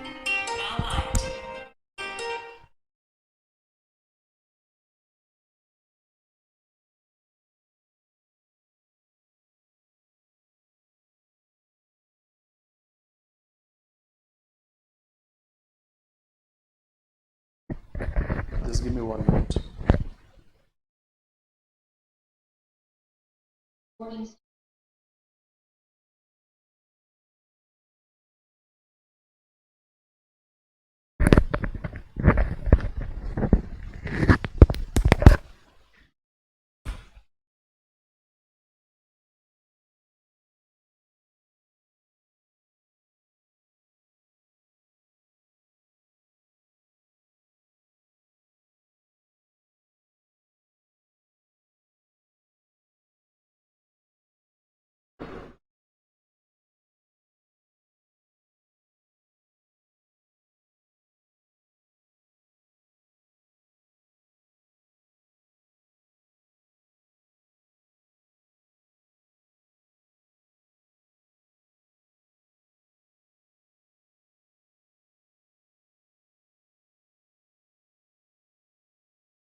So in short run, we keep land fixed and labor can be changed. So if I ask you, if I tell you what is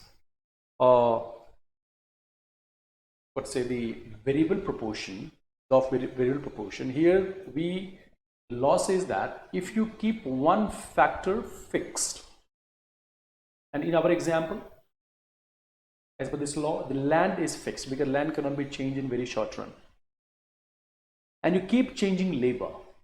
Let's example, there's a piece of land that is fixed, 1 acre, 2 acre, whatever, that cannot be changed, and you hire 1 labor, 2 labor, 3 labor, 4 labor, 5 laborers, and then you see what happening to the production.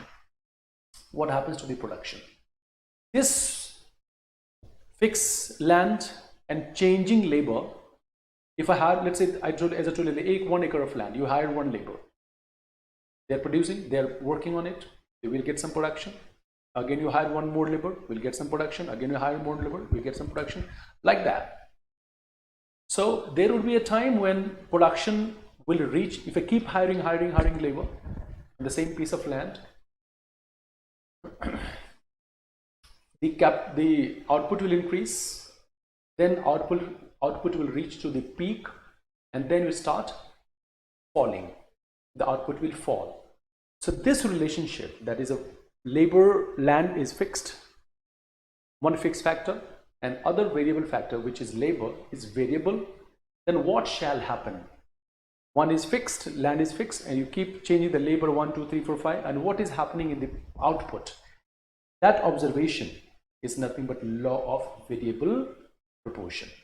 Why you call it law of variable proportion? Because one factor is fixed and one factor is vary. Vary means changing. What is fixed? Land. And what is changing? Labor. I'm repeating it. Land is fixed. You're hiring 1 labor, you see what is production. Again, you hire 1 labor, you see the production, what is happening to production. This observation of keeping one factor fixed and other factor is variable is called law of variable proportion. You understand? And if you see very closely, you will see that initially the output will increase when you keep hiring more and more labor, then output will reach to peak, and then you see that output has started falling. This is what happens when the one factor is fixed and other factors are one factor fixed and rest other factors are variable. In our example, we have kept land as a fixed factor and labor is a variable factor. Understand?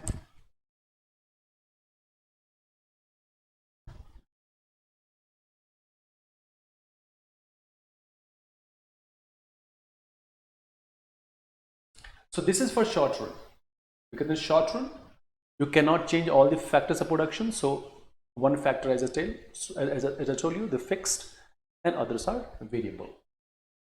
Now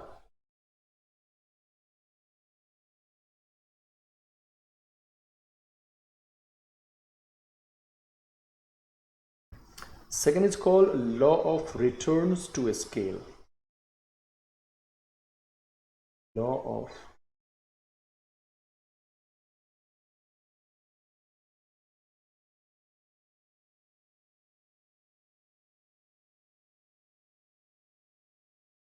returns to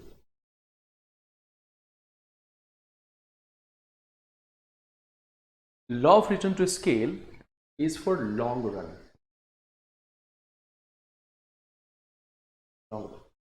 And in long run, all the factors of production can be changed. If you want to hire more labor, you can hire. You want to get a land, you can take land. Everything can be changed in long run, because in long run nothing is fixed, everything is variable. So law of return to scale here, right? All the factors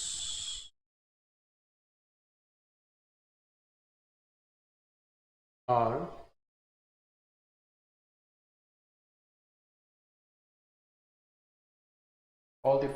variable.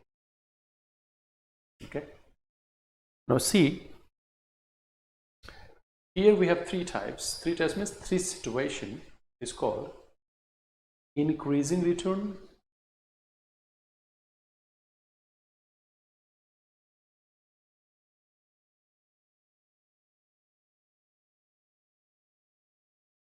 constant return,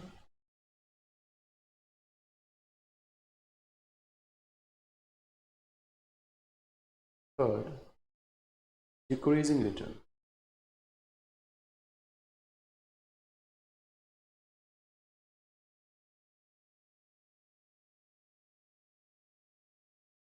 Increasing return, constant return, and decreasing returns.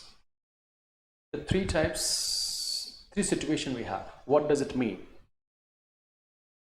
Please remember this Cobb-Douglas production function. What did I tell you? The production is possible just by using two factors, which is capital and right. What happens to increasing return? That if your input, let's talk about one. If input increase by 100%, this is your input. Then your output is more than 100. Let's say 125%. Okay, this is called increasing return. Means when any input, land or capital, because we are taking, we are assuming that only labor and capital can produce. If land is, or sorry, capital or labor, not land, capital or labor increase by 100%. You had 1 acre, now it become 2 acre. So output increasing. So 1 acre, when you had 1 acre of land, the output was, let's say, whatever amount. Now you increase the input, the land become double size. Then output will not be double, output will be more than double. That is your increasing return. Constant return is input increased by 100, output also increased by 100. Got it? Decreasing return is input increased by 100, output increased by less than 100, let's say 80% or whatever. Got it now? Increasing return, constant return, and decreasing return.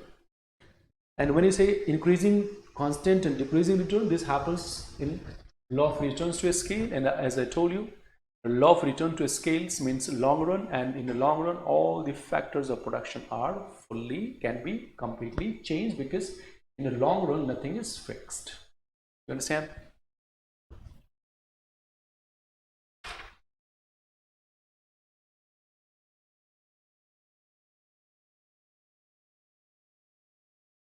Now come to next.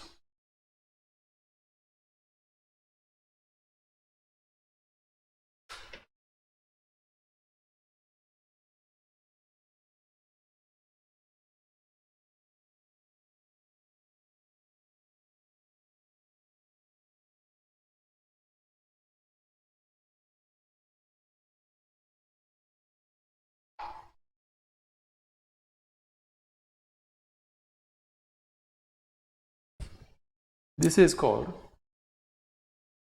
next question, ISO cost.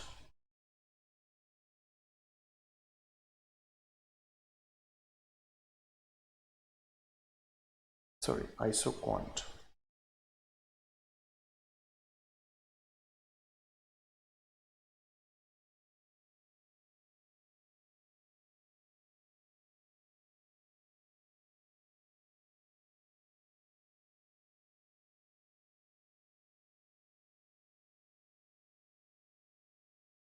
If you remember indifference curve, what is IC curve? The same level of satisfaction from different combination of two commodities is called indifference curve, correct? In ISO quant, IC C means indifference curve, of course, but ISO indifference curves talks from consumer point of view.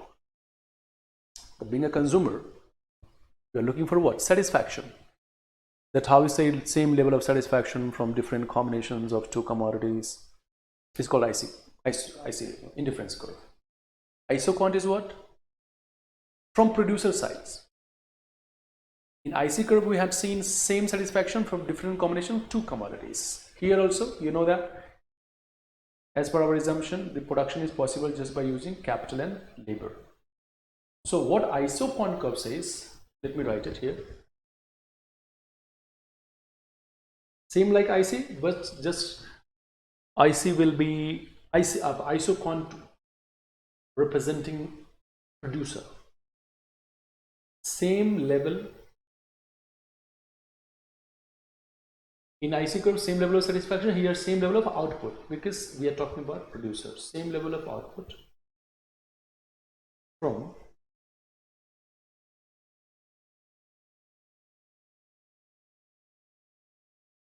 different combinations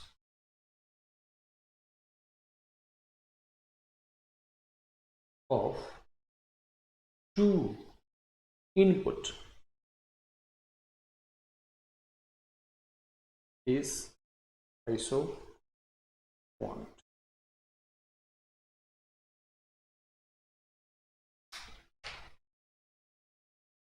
Miss,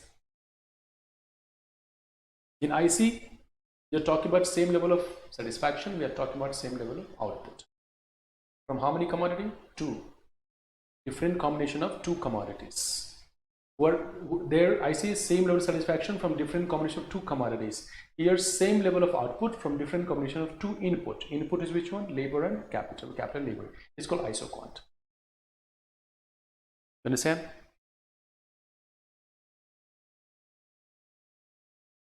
You got it or no?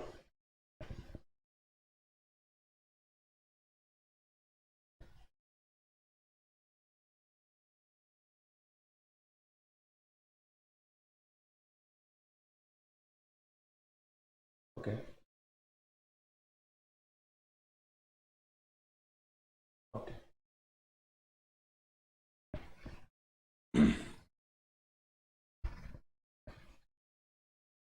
So I'm just giving an example.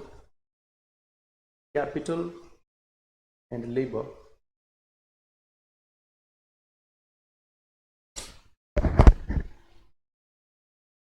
If output has to be, let's say, 10, same like IC curve. Just assume, for the sake of understanding, that one capital and one labor has same contribution. One capital gives you, if one output, then one labor also give you one output, kind of. So if capital is 1, giving a 1, then labor has to give you how much? 9 is 2, 8 is 3, it's 7, 4 is 6. See, 1 is increasing labor, capital, then labor is decreasing. Or if you go for upward, if capital is decreasing, then labor is increasing. So 1 increasing, second decreasing, first increasing. That's how it shall be. Why? If the business person increasing, I mean the producer cannot increase labor also and capital also, because the same concept exactly like IC curve. If I increase capital and labor both, then output will be more than 10. I have to keep output 10 same. Then if 1 increasing, second has to decrease. If 1 is 5, second has to be 5. 1 is 4, second has to be 6. 1 is 1, second has to be 9. 1 is 7, second has to be 3. Because my output has to remain same. So if you see the diagram exactly like your IC curve,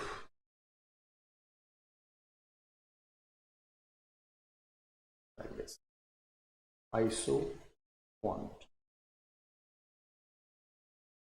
y.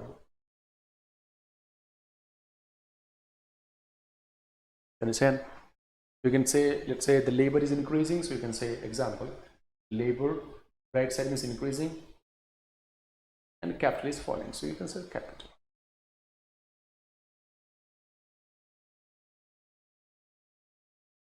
Capital is falling and labor is increasing. So capital is, if you see, capital is falling and labor is increasing. Downward means falling, rightward, right side means increasing. Understand? So this is your ISO quant. Hope you understood this.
So can you say, sir, why like that?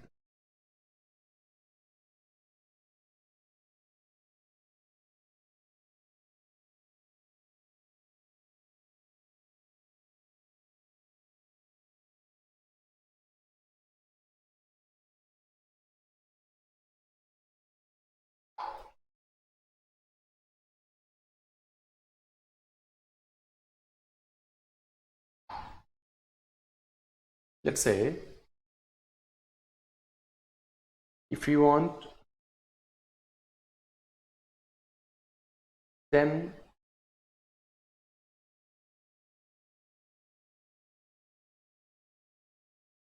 units, 10 satisfaction, utils, satisfaction, right? You have a option of having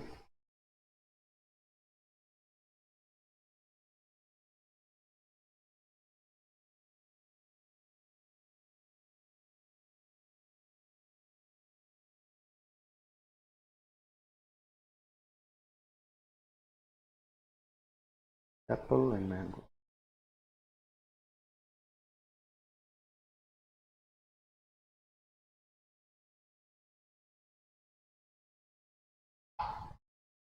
Both gives you, let's say, same satisfaction, 1:1. Okay? You want total how much satisfaction? 10. So if apple is 6, can you make it 6?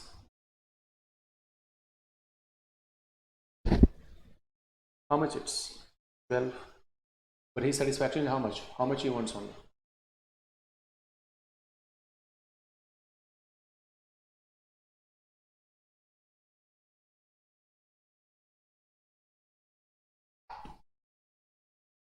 So if you want to keep satisfaction 10, if this is 1, it has to be 9, 10. If this is 2, this has to be 8. See, then it's 10. If this is 3, it has to be 7. Are you getting me? This is 10. You see, what is 1? If 1 is increasing, 1, 2, 3, then second has to decrease with the same rate so that your satisfaction remains same. Same thing happens with producer.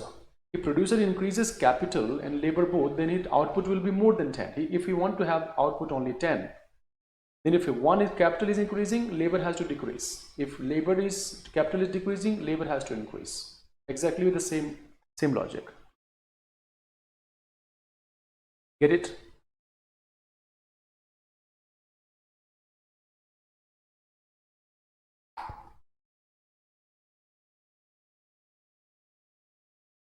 Okay.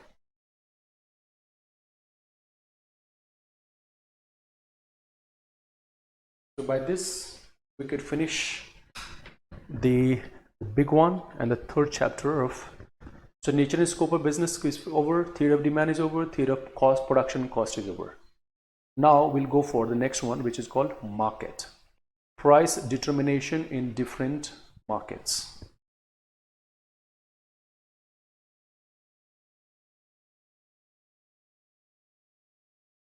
Chapter is fourth chapter, or fourth, yeah.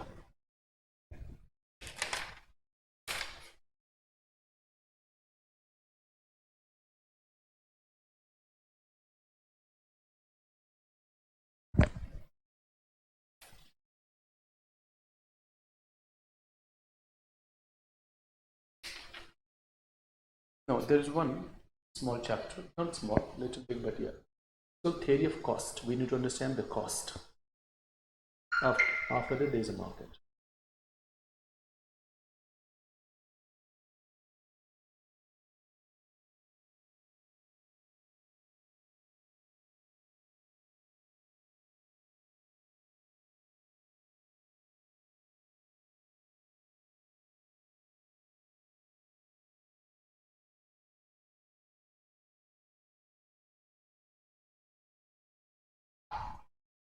Now, what is cost? You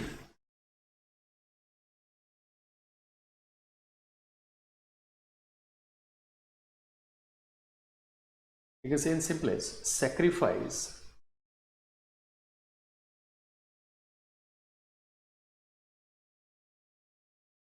made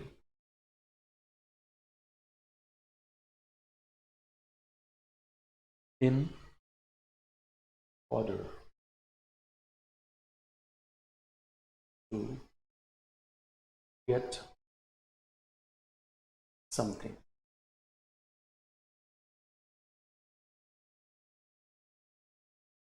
Right? Cost is anything, any sacrifice you made. When you buy something, you have to pay money. That is a cost for it. When you want to learn something, you have to give time, you have to give money. Right? If you want good health, you have to go work out, eat good food. So these are all costs for. So anything you want to gain in life has a cost. So cost is sacrifice made in order to get something. Here, our focus is on output, physical output. Of intangible also, but yeah, the output. So now we have, now try to understand the two types of cost. It's very important. One is called, no, there are 17 types of cost, 17. So let's understand each types of cost. Understand the cost? Okay. Types of cost.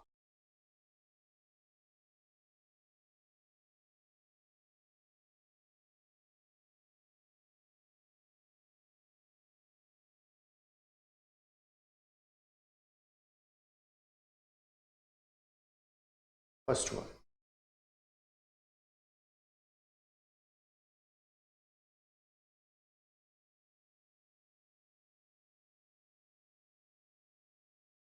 Accounting cost. Accounting cost is also known as explicit cost.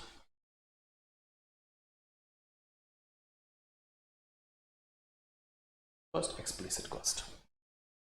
Now, why we call it accounting cost? Because this cost is we do record in the books of account. Because I'll explain you what is implicit, which we do not record in the books of accounts. So we call it implicit cost. The cost which you incur and you also records in the books of account is called explicit cost. Or you can say even more, the cost which you incur and going out from your pocket. It's going out from your pocket. It's called explicit cost. You understanding? So accounting cost, explicit cost are same thing, which we record in the books of account, we incur and records in the books of accounts. Which going out, the cost which you incur and going out from your pocket. Like when you buy raw material, don't you pay money? Of course you have to pay the money. So you bought raw material and money going out from the cost from your pocket. You rented an office or factory or your house. Money going out, it's you incurred a cost and money going out from the pocket. So rent, you record in the books of account. Printing and stationery cost.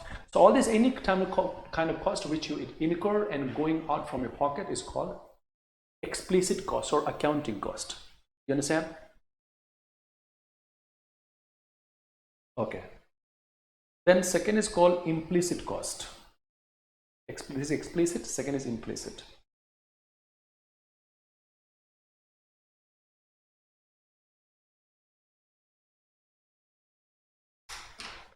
What is implicit cost? Implicit cost is the cost which you incur, but it does not go out from your pocket. You understand? You incur the cost, but it's not going out from the pocket. That's the reason if it's not going, actually the money is not going out from your pocket. Can you record in the books of account? You cannot. So this is not accounting cost. As I told you, accounting cost means you will have to keep the account of it. Account means you have to record it. But in case of implicit cost, the cost has been incurred, but it's not going out from the pocket. It's called implicit cost. Understand? Take example. The house you live. If it's a rented house, then simple. At the end of the month, or depends upon your agreement, the due date you have to pay the rent. So your cost got incurred and it's going out from your pocket. Simple. But if that house is yours, your own house, are you paying any rent to it? You're not paying rent. But you live in the house. Is it free of cost? Of course not. That's not a free of cost. You think the house we live in, it's free? No, it's not free. If you put that house on rent, you will start getting the rent for the house. It means indirectly you pay rent for the house and then you live in. You get my point? Let's say your house you live in, that is not rented, that's your own property. Being its own property, you're not paying rent to yourself. Very simple. But not paying rent, it means the money is not going out from your pocket because you don't have to pay to nobody. But is it free? No. If it's not free, because since you live in your own house, you are losing the rent what you would have get if you put that house on rent. So are you getting that rent? No, you're not getting the rent. It means you are paying the rent and then living in your house indirectly. So any own assets which is owned by you, the users, is called implicit cost. Why? Because cost is being incurring, but you're not paying it. Why? Because that property belongs to you. This is called implicit cost. Implicit cost is also known as opportunity cost. Opportunity cost is the cost which you would have incurred if you would have incurred. You have not incurred. You would have incurred. Like example, implicit cost is also known because the next cost is opportunity cost. Let me explain this to you. Opportunity. If any doubt, please write me.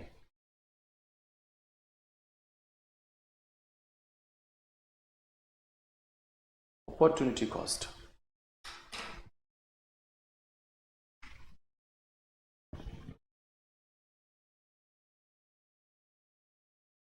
The example, there's a farmer. He got a piece of land. In that piece of land, he want to sow. He has a choice of sowing, let's say, sugar cane or, example, rice. So either he can go for sugar cane or he can go for. Let's example, he can sow either wheat or he can sow mustard. Both he cannot. Either. So if you go for sowing the mustard, it will cost him, let's say, 20,000 rupees. And if he would go for wheat, it would cost him, let's say, 15,000. So for mustard, how much? 20,000. For wheat, 15,000. And he has decided to go for mustard. Okay. So, or maybe he decided to go for wheat, anything it's winning. So what he did not sow? He did not sow mustard. He sowed which one? He chose wheat. So if he would have gone for sowing mustard, how much cost he would have incurred? 20,000. But has he incurred it? No, because he did not choose to go for that. That is called opportunity cost. He would have incurred. Understand? Or in opportunity cost, you understand me? The cost which he would have incurred but did not incur because that was not his choice. Or you can also say that opportunity cost is something, the best next alternative foregone. The best next alternative gone. Foregone. What does it mean? It means, let's say, after getting a CS certificates, final certificates, you're applying for the jobs in different companies. You get job opportunities from 3 different company example. One gives you 1 lakh, 2 lakh, 3 lakhs example. And all the terms and conditions, travelings, everything is just for imagination, just for, I would say, the assumption. Assume that all 3 companies are good, their distance from your house are similar, everything is fine. In that case, profile is also same. In that case, which company you will choose? Out of 3, one gives you 1 lakh for the same job, 2 lakhs and 3 lakhs. Of course, you'll go for 3 lakhs then. If everything is same, and one company offers you 3 lakhs, then why go for 2 lakhs and 1 lakh? So you choose which one? 3 lakhs. And what is the opportunity cost? Next best alternative. Next best alternative, which have been forgotten. foregone. Let it go. So of course you will not choose this 2 lakhs. But if 3 was not there, or 3 is not working, what is the next best alternative you have? It is 2 lakhs. The 2 lakhs is what? Opportunity cost. Opportunity cost means which you would have incurred, but you did not, because of course you will not go for 2 lakhs if your 3 lakhs is available. So next best alternative which was available but you did not take it, that is your opportunity cost. You understand me?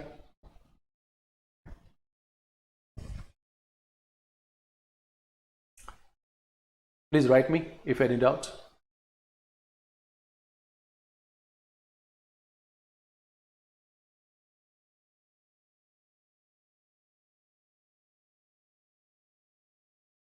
Okay. So one is accounting cost, which you incur and pay. Implicit cost, which you incur but you don't pay. Opportunity cost, the next best alternative, you let it go. Next is economic cost.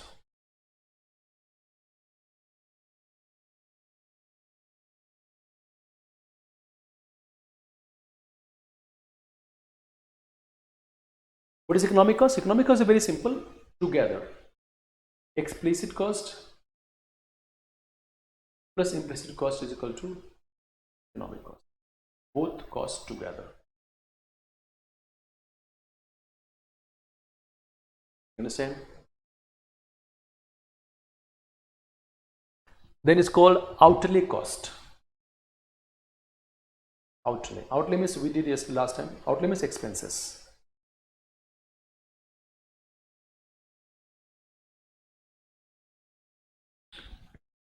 I mean, outlay cost, you can say the money which is you are spending, kind of accounting. We can say rent, wages, interest. These are called outlay cost. Then opportunity cost we know. Direct cost.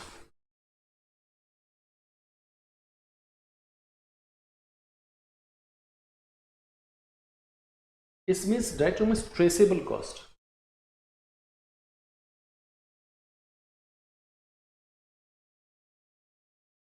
The cost which can be traced was that, let's say when you buy something, you pay it, of course. So if someone asks you how much did you pay, can't you say it? Of course you can say it, right? You can say this much you paid because you have records of it, 10, 20,000, million, whatever. So direct cost is any cost which is known to you. Then it's called indirect tax, which you pay, but it's very difficult to know how much did you pay and how much like that. Example, indirect tax, indirect cost, sorry.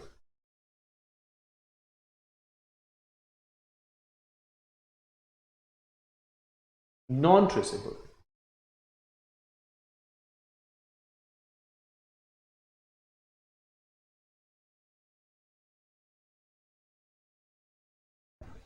Non-traceable cost, the cost you cannot trace. Example, your house, you need electricity bill.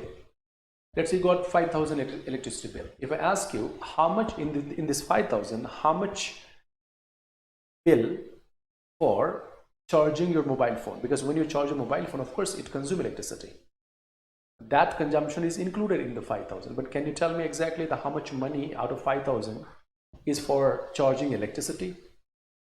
Charging your phone? You cannot say it.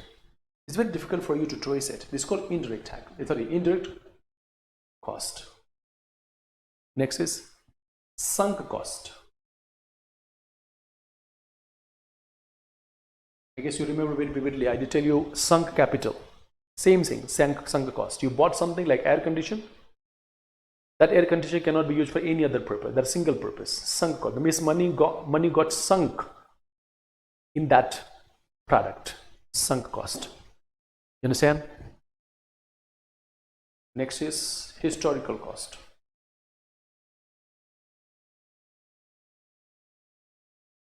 Cost incurred in past. Very simple.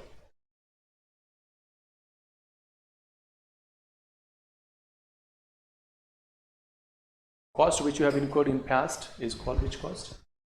Historical cost.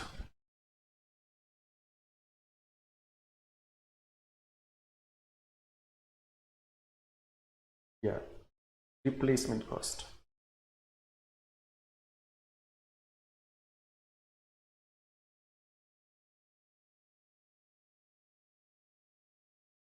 What is replacement?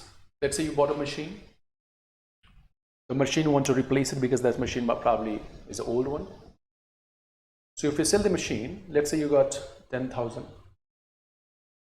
Old machine, you got this much. You want to buy a machine which costs you 50,000. What is replace cost? 40K. Because 10,000 you got from the old machines. How much do you have to put more money? That is 10K. Sorry, 40K. That's your replacement cost. Private cost.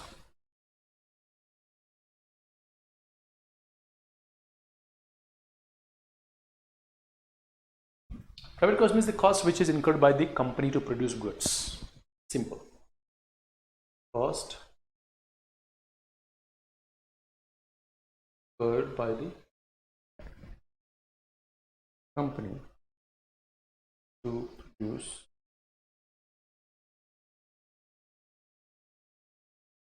goods is called private cost.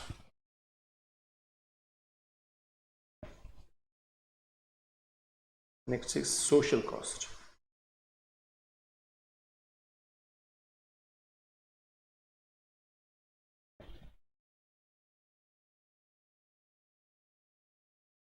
Social cost is the cost which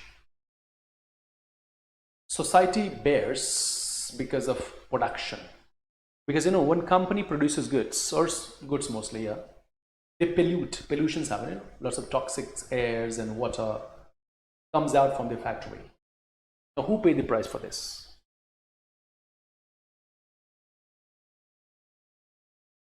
Once I don't need private cost.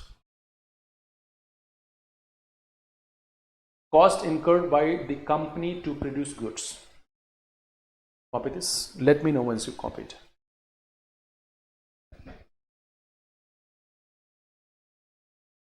All kinds of pollution. All kind of pollution is social cost because the whole society pay the price for this pollution. Price means like you get affected, right? People get disease, this and that. Because social cost. Social cost means the whole society pay the price for this. It's called social cost.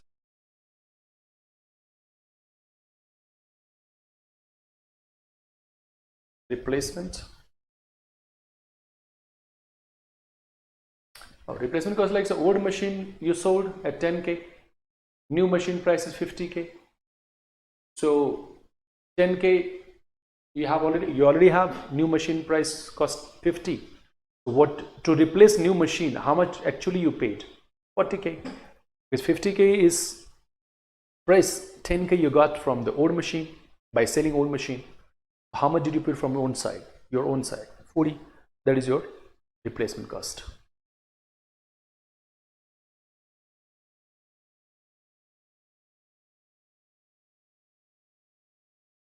Okay.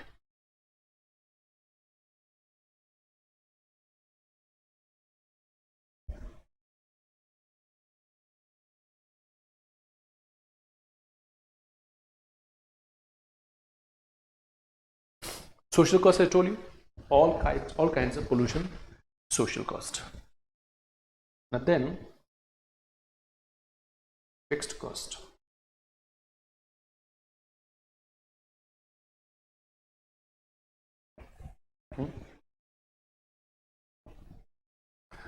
Fixed cost means the cost which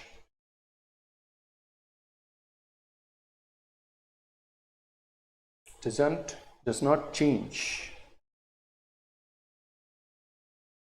with change in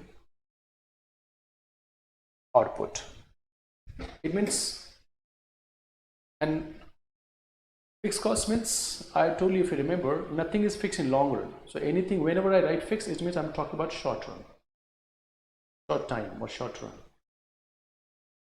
Okay. So if in short run, the production is less and production is more, but the cost which will not change, that's called fixed cost. Example of factory rent.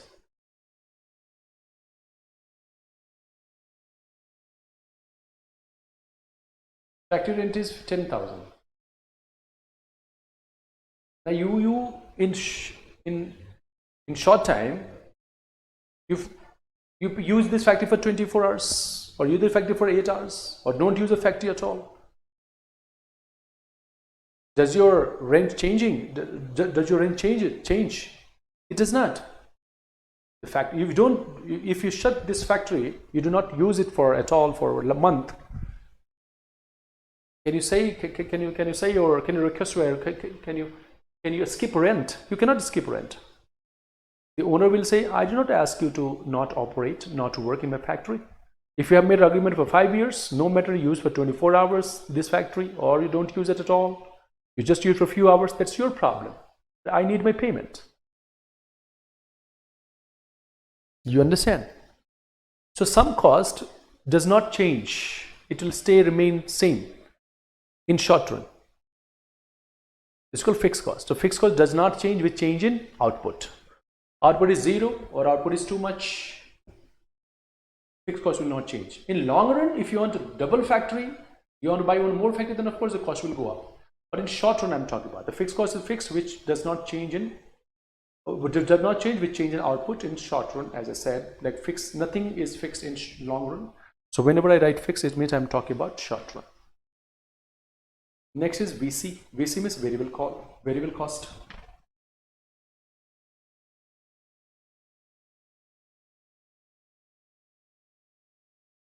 It does change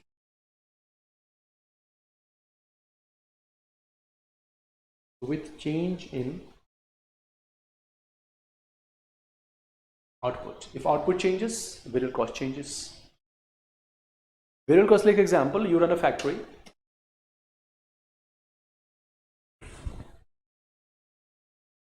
In factory rent is fixed. Yes or no? There's no change in factory rent. Rent of the factory is fixed. What is variable cost? Example, you're making, let's say, a biscuit factory. The factory which you have taken, suppose, on rent. So 50,000 example, rent is 50,000 going per month. That's a fixed. But if you produce 1 million packet, 10 lakh packet of biscuit and 1,000 packets of biscuit, are you buying same raw material? Of course not. When you're buying 10 lakh, when you're producing 1 million packets of biscuit, you need more sugar, more plastic packaging, more this and everything, whatever, wheat or all this. If you produce only 1,000, then of course this or quantity will fall down. If you're not producing at all, your variable cost will be 0. So variable cost can be 0 also. It can be high also, because this depends upon variable cost has direct and positive relationship with output. More output, more variable cost. Less output, less variable cost. No output, no variable cost. But when it comes to fixed cost, no matter you have output or you don't have output, but it will, in short run, fixed cost will be appearing, will be coming, and you have to bear that. 16th, semi-variable cost.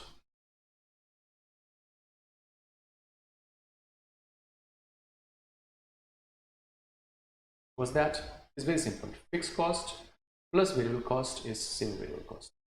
Simple. Like economic cost. Economic cost. What is economic cost?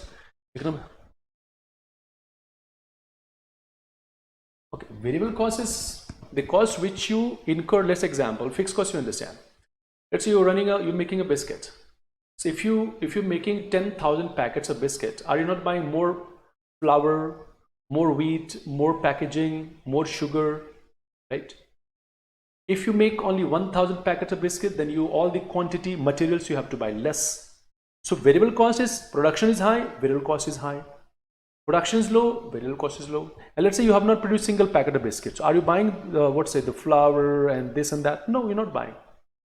So variable cost is something which has direct relation with output. If output is more, VC is more. Output is less, VC is less. If there's no output, no variable cost, but fixed cost will still be there. As I told you, like say you took a factory on the rent, and for 1 month you did not do nothing in the factory. Can you say that I can't pay you rent? That guy will say, this is not my problem. If you do not use the factory, this is not my problem. You have to pay me rent for 1 month. Or you use it for 24 hours. He cannot say, no, you are using my factory for 24 hours, so you have to pay me high rent. No. Fix. That is a VC call. Got it? Or shall I explain one more time?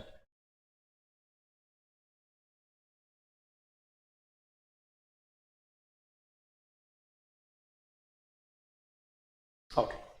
So semi-variable cost is nothing but fixed variable cost plus variable cost. And last one I'll take, and then we'll take a 10 minutes. I need to go. Then after this, after 10 minutes, we can start with the diagrams. Stair steps cost.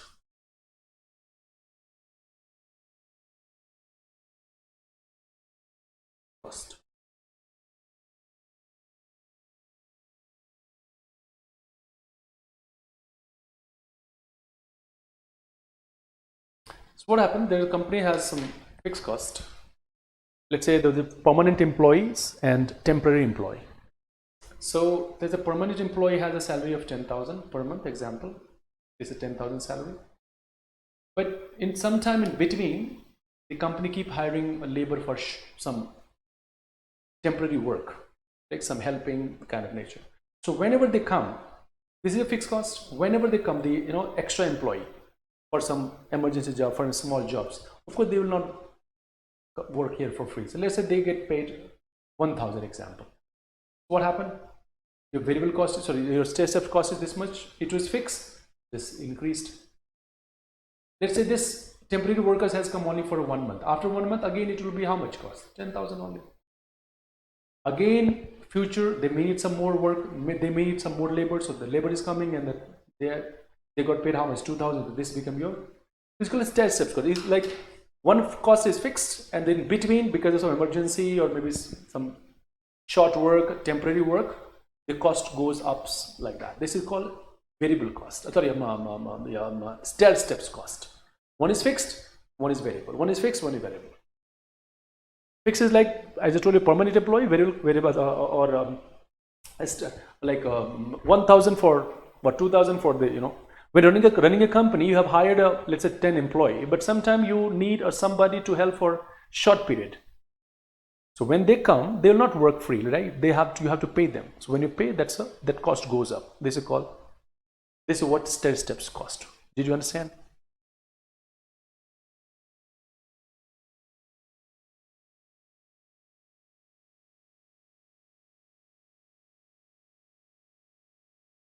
Okay. Did you understand? Will you write me, or shall I repeat it?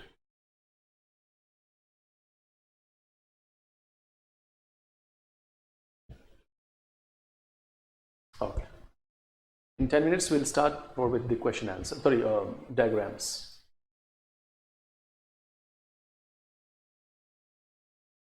Thanks, John.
Recording. Okay. So we could finish all types of let's say the cost. Now we'll go for the diagrams.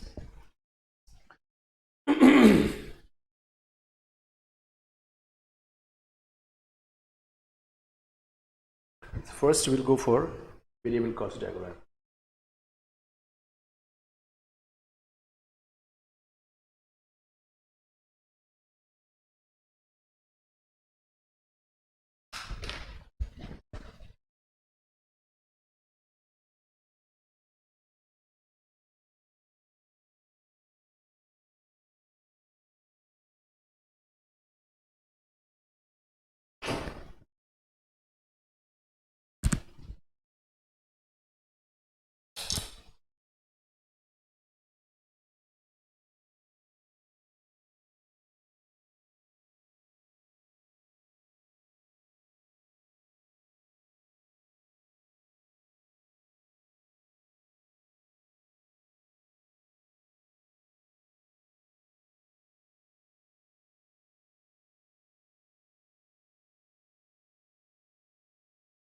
This is your y-axis, you take cost,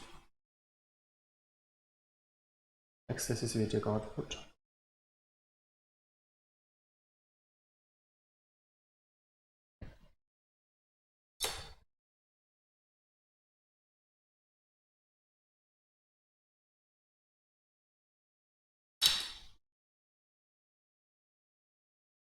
variable cost. You see here the cost, if you see this way, understand, please copy this one, because that is in your textbook, there's no.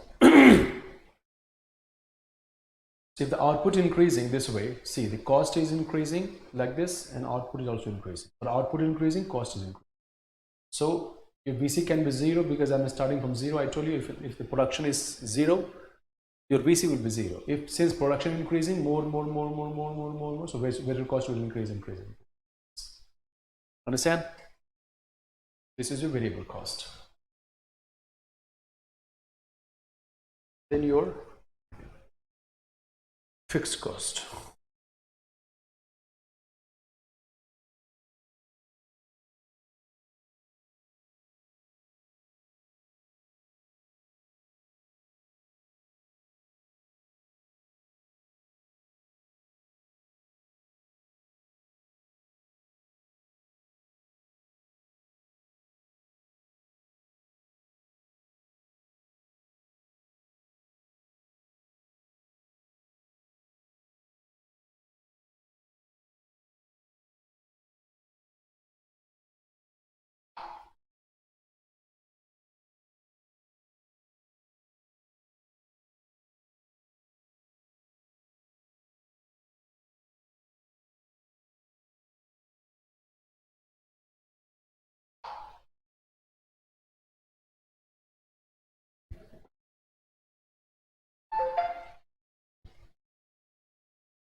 This variable cost I told you, see, this is your y-axis, this is your x-axis, this is your cost, this is your output.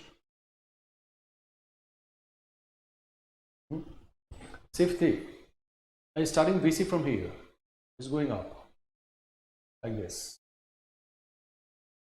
So variable cost can be 0. I told you if the output is 0, variable cost will be 0. If you're not producing anything, are you buying raw materials? Are you consuming electricity? Are you hiring anybody? No. If the production is 0, anything we start from here, the value is 0 from origin, 0. So output can be 0, variable cost can be 0 if the output is 0. And since the output increasing, this see output increases right side, then the cost will increase. That's how cost is increasing. Output increasing, cost increasing, cost increasing. The variable cost is something where what happened? What is saying? No, I did not get you.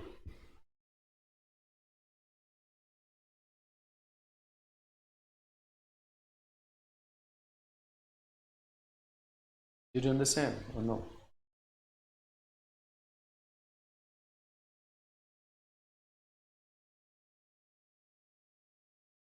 Okay.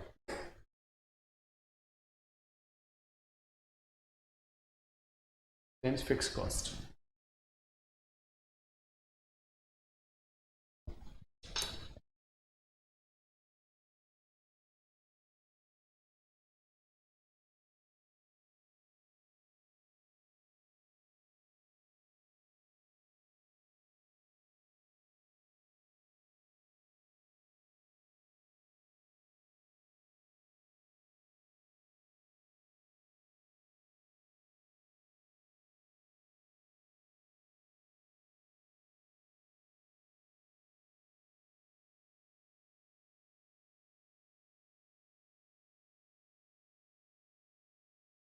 Okay, okay.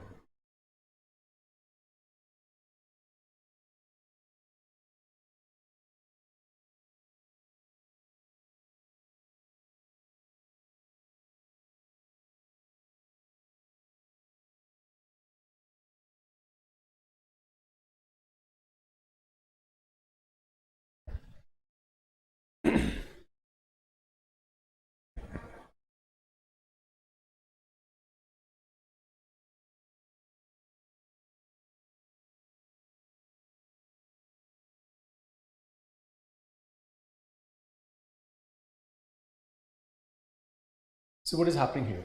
I did tell you that your output is 0 or a lot or less, but in short run you will incur what? Fixed costs, no matter what. Are you getting me? So fixed cost is, so if I start, I cannot start fixed cost from here, by the way, because this is called, F, I just write F bar. No matter what, the output is 0 or what, you will incur this much cost. This F bar means fixed cost. Fixed cost is limited. Fixed. Bar means fixed. So that's the reason fixed cost I cannot start from 0. Fixed cost is like that. So no matter what output is OQ, OQ1, OQ2, OQ3, OQ4, whatever output. In short run, I write a short run. Your fixed cost is fixed, to not change. Did you understand? Variable cost is this, fixed cost is this.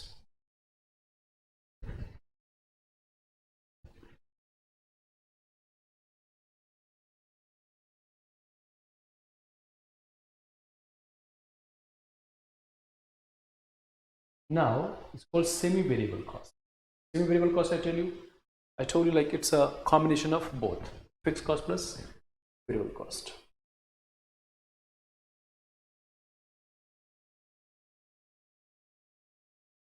Semi-variable cost.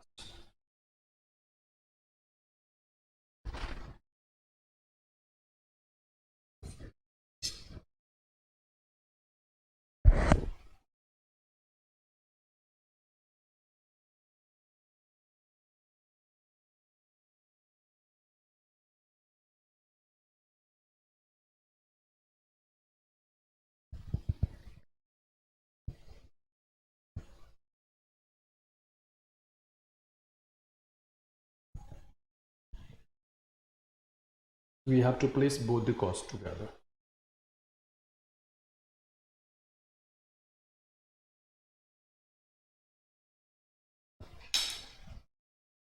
This is your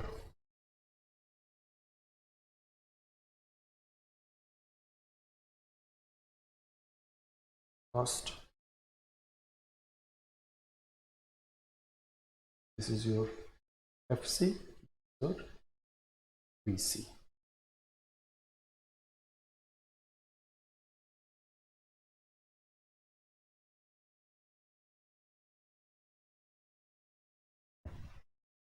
Got it? Please copy. It's a semi-variable. I just put the costs together. Both the costs are together.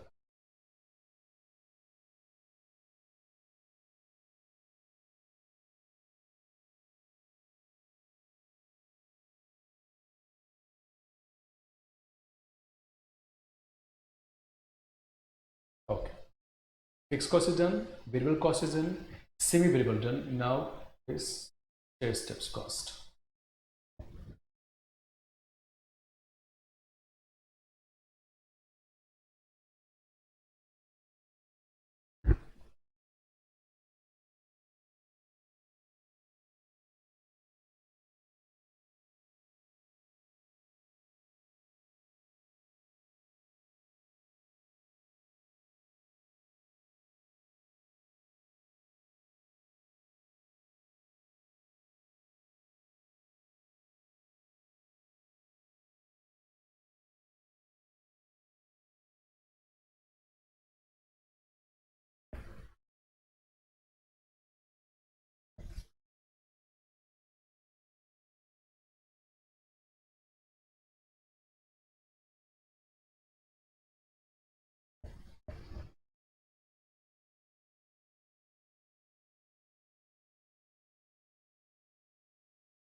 stair steps cost.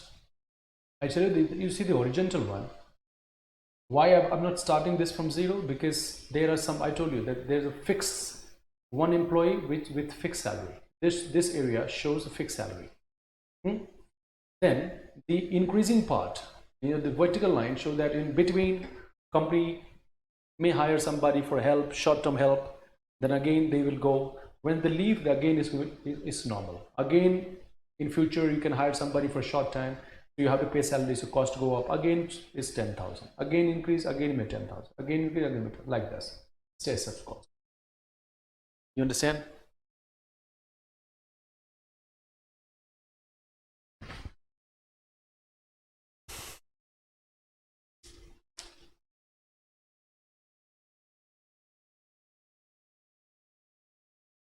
Copy this.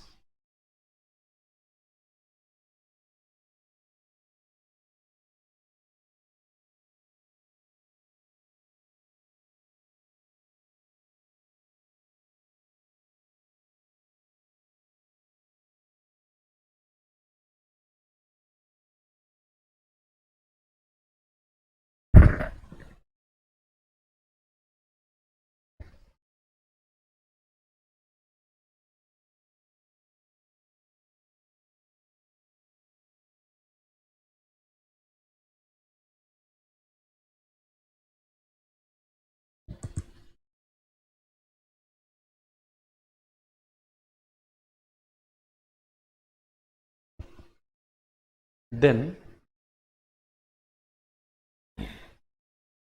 average cost.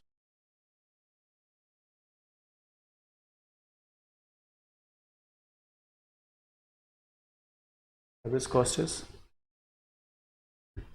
total fixed cost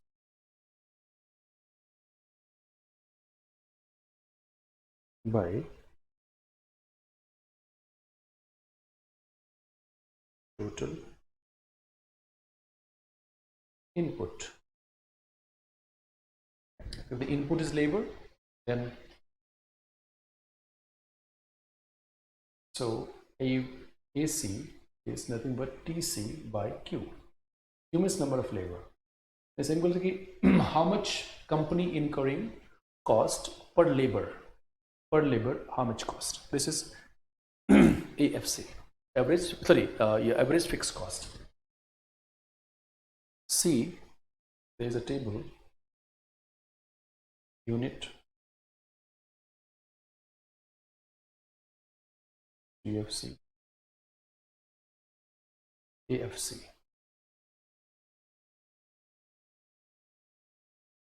One, five, fixed cost will be fixed. Example 6. Short term it will not change.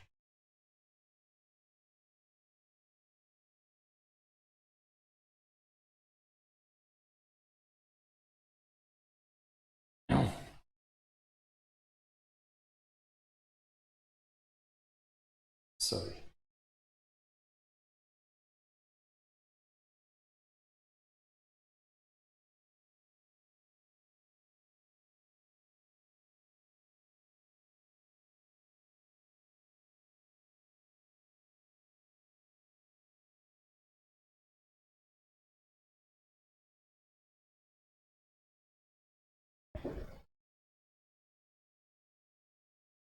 So TFC by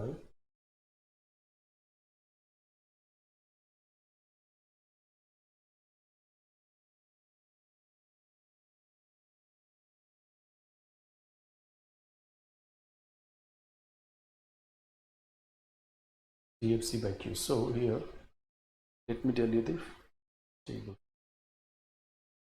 Unit,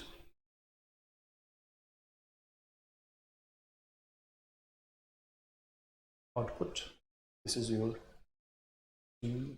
This is A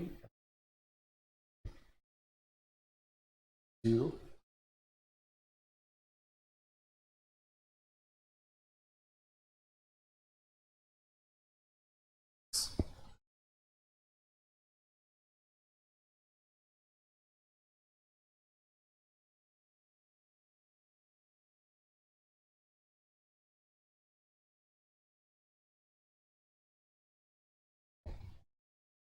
This is 60 by 0. AFC is what? TFC by Q. So this is TFC, this is Q, quantity. This is 0, 60, 30, 20, 15, 12, and 10.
Average fixed cost. If you have seen the table, you see average fixed cost is coming down continuously, 60, 30, 20, 15, 12, 10, isn't it? So if I put the values, you get downward sloping curve, AFC. So AFC always falls. Average cost means per unit cost of labor. Let's say the total cost is to 100. You have hired 2 labor. So 1 labor cost is how much? 50 rupees. This is average cost. You got it, average cost? Average cost is per unit of labor cost, per unit of output cost. How much money you have, how much cost you have incurred to produce one output? That is average cost. Have you done this diagram and this table? Can I scroll up, or you want to do it, or shall I wait?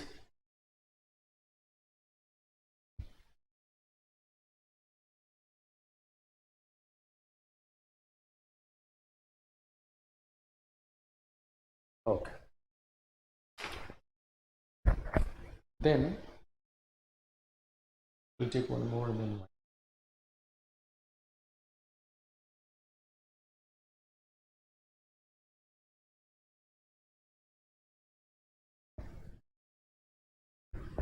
so ABC.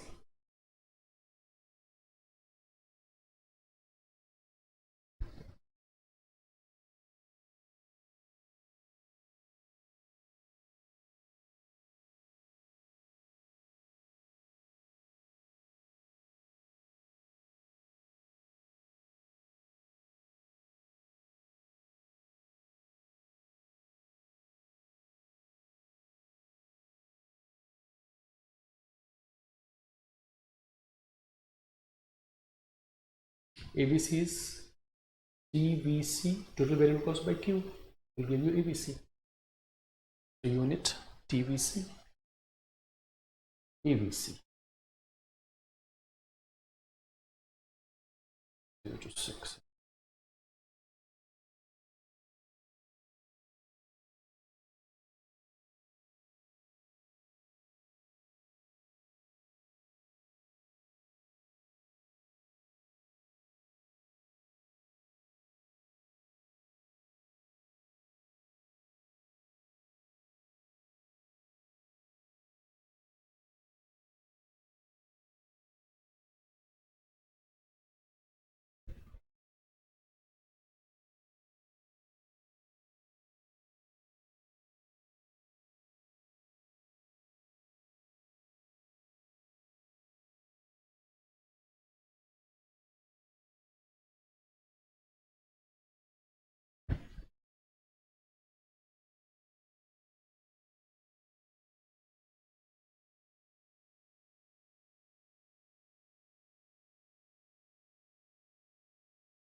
If you see the value of ABC, it's 40, 38, 34, 33. It's coming till fourth unit is coming down and then again starts rising, 34, 37. So it was 40, 38, 34, 33. 33 is the least.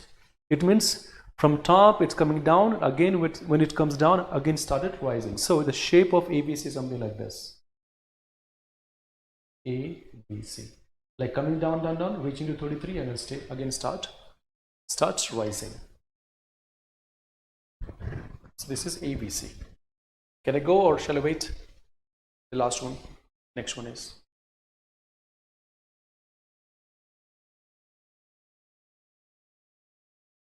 Okay.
Last now.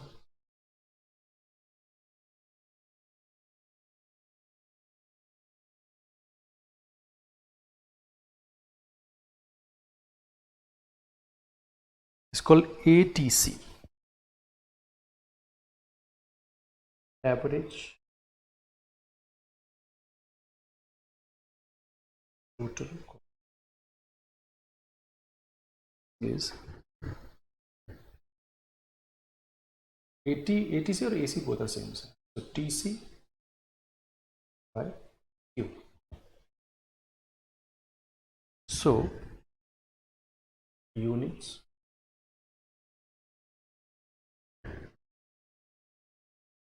TC A T 0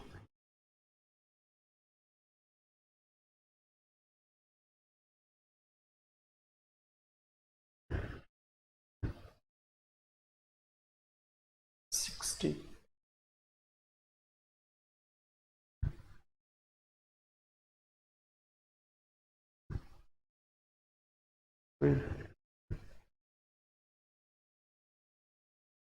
46.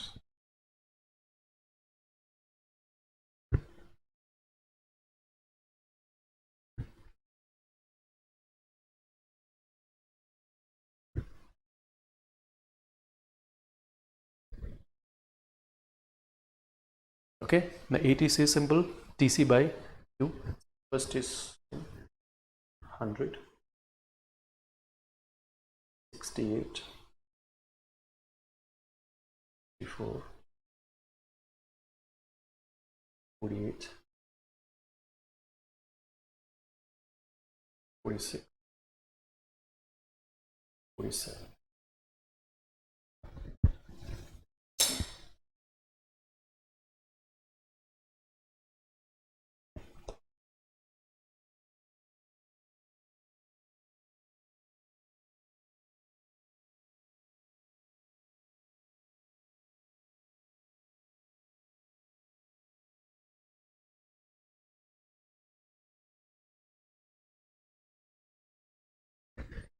This is the cost.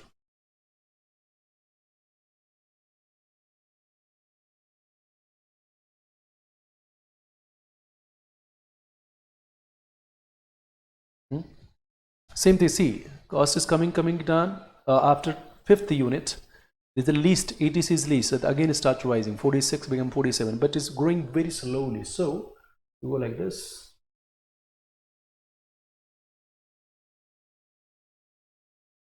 A, B, C, or AC. This is done.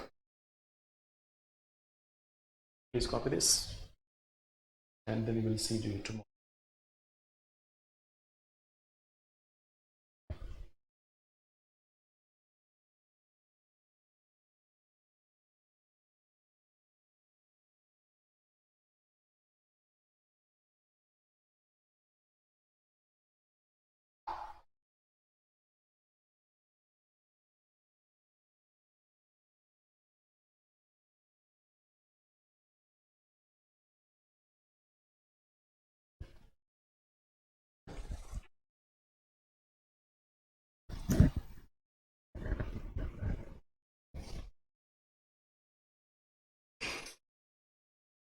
Let me know once you're done. Okay. Thank you. See you tomorrow same time.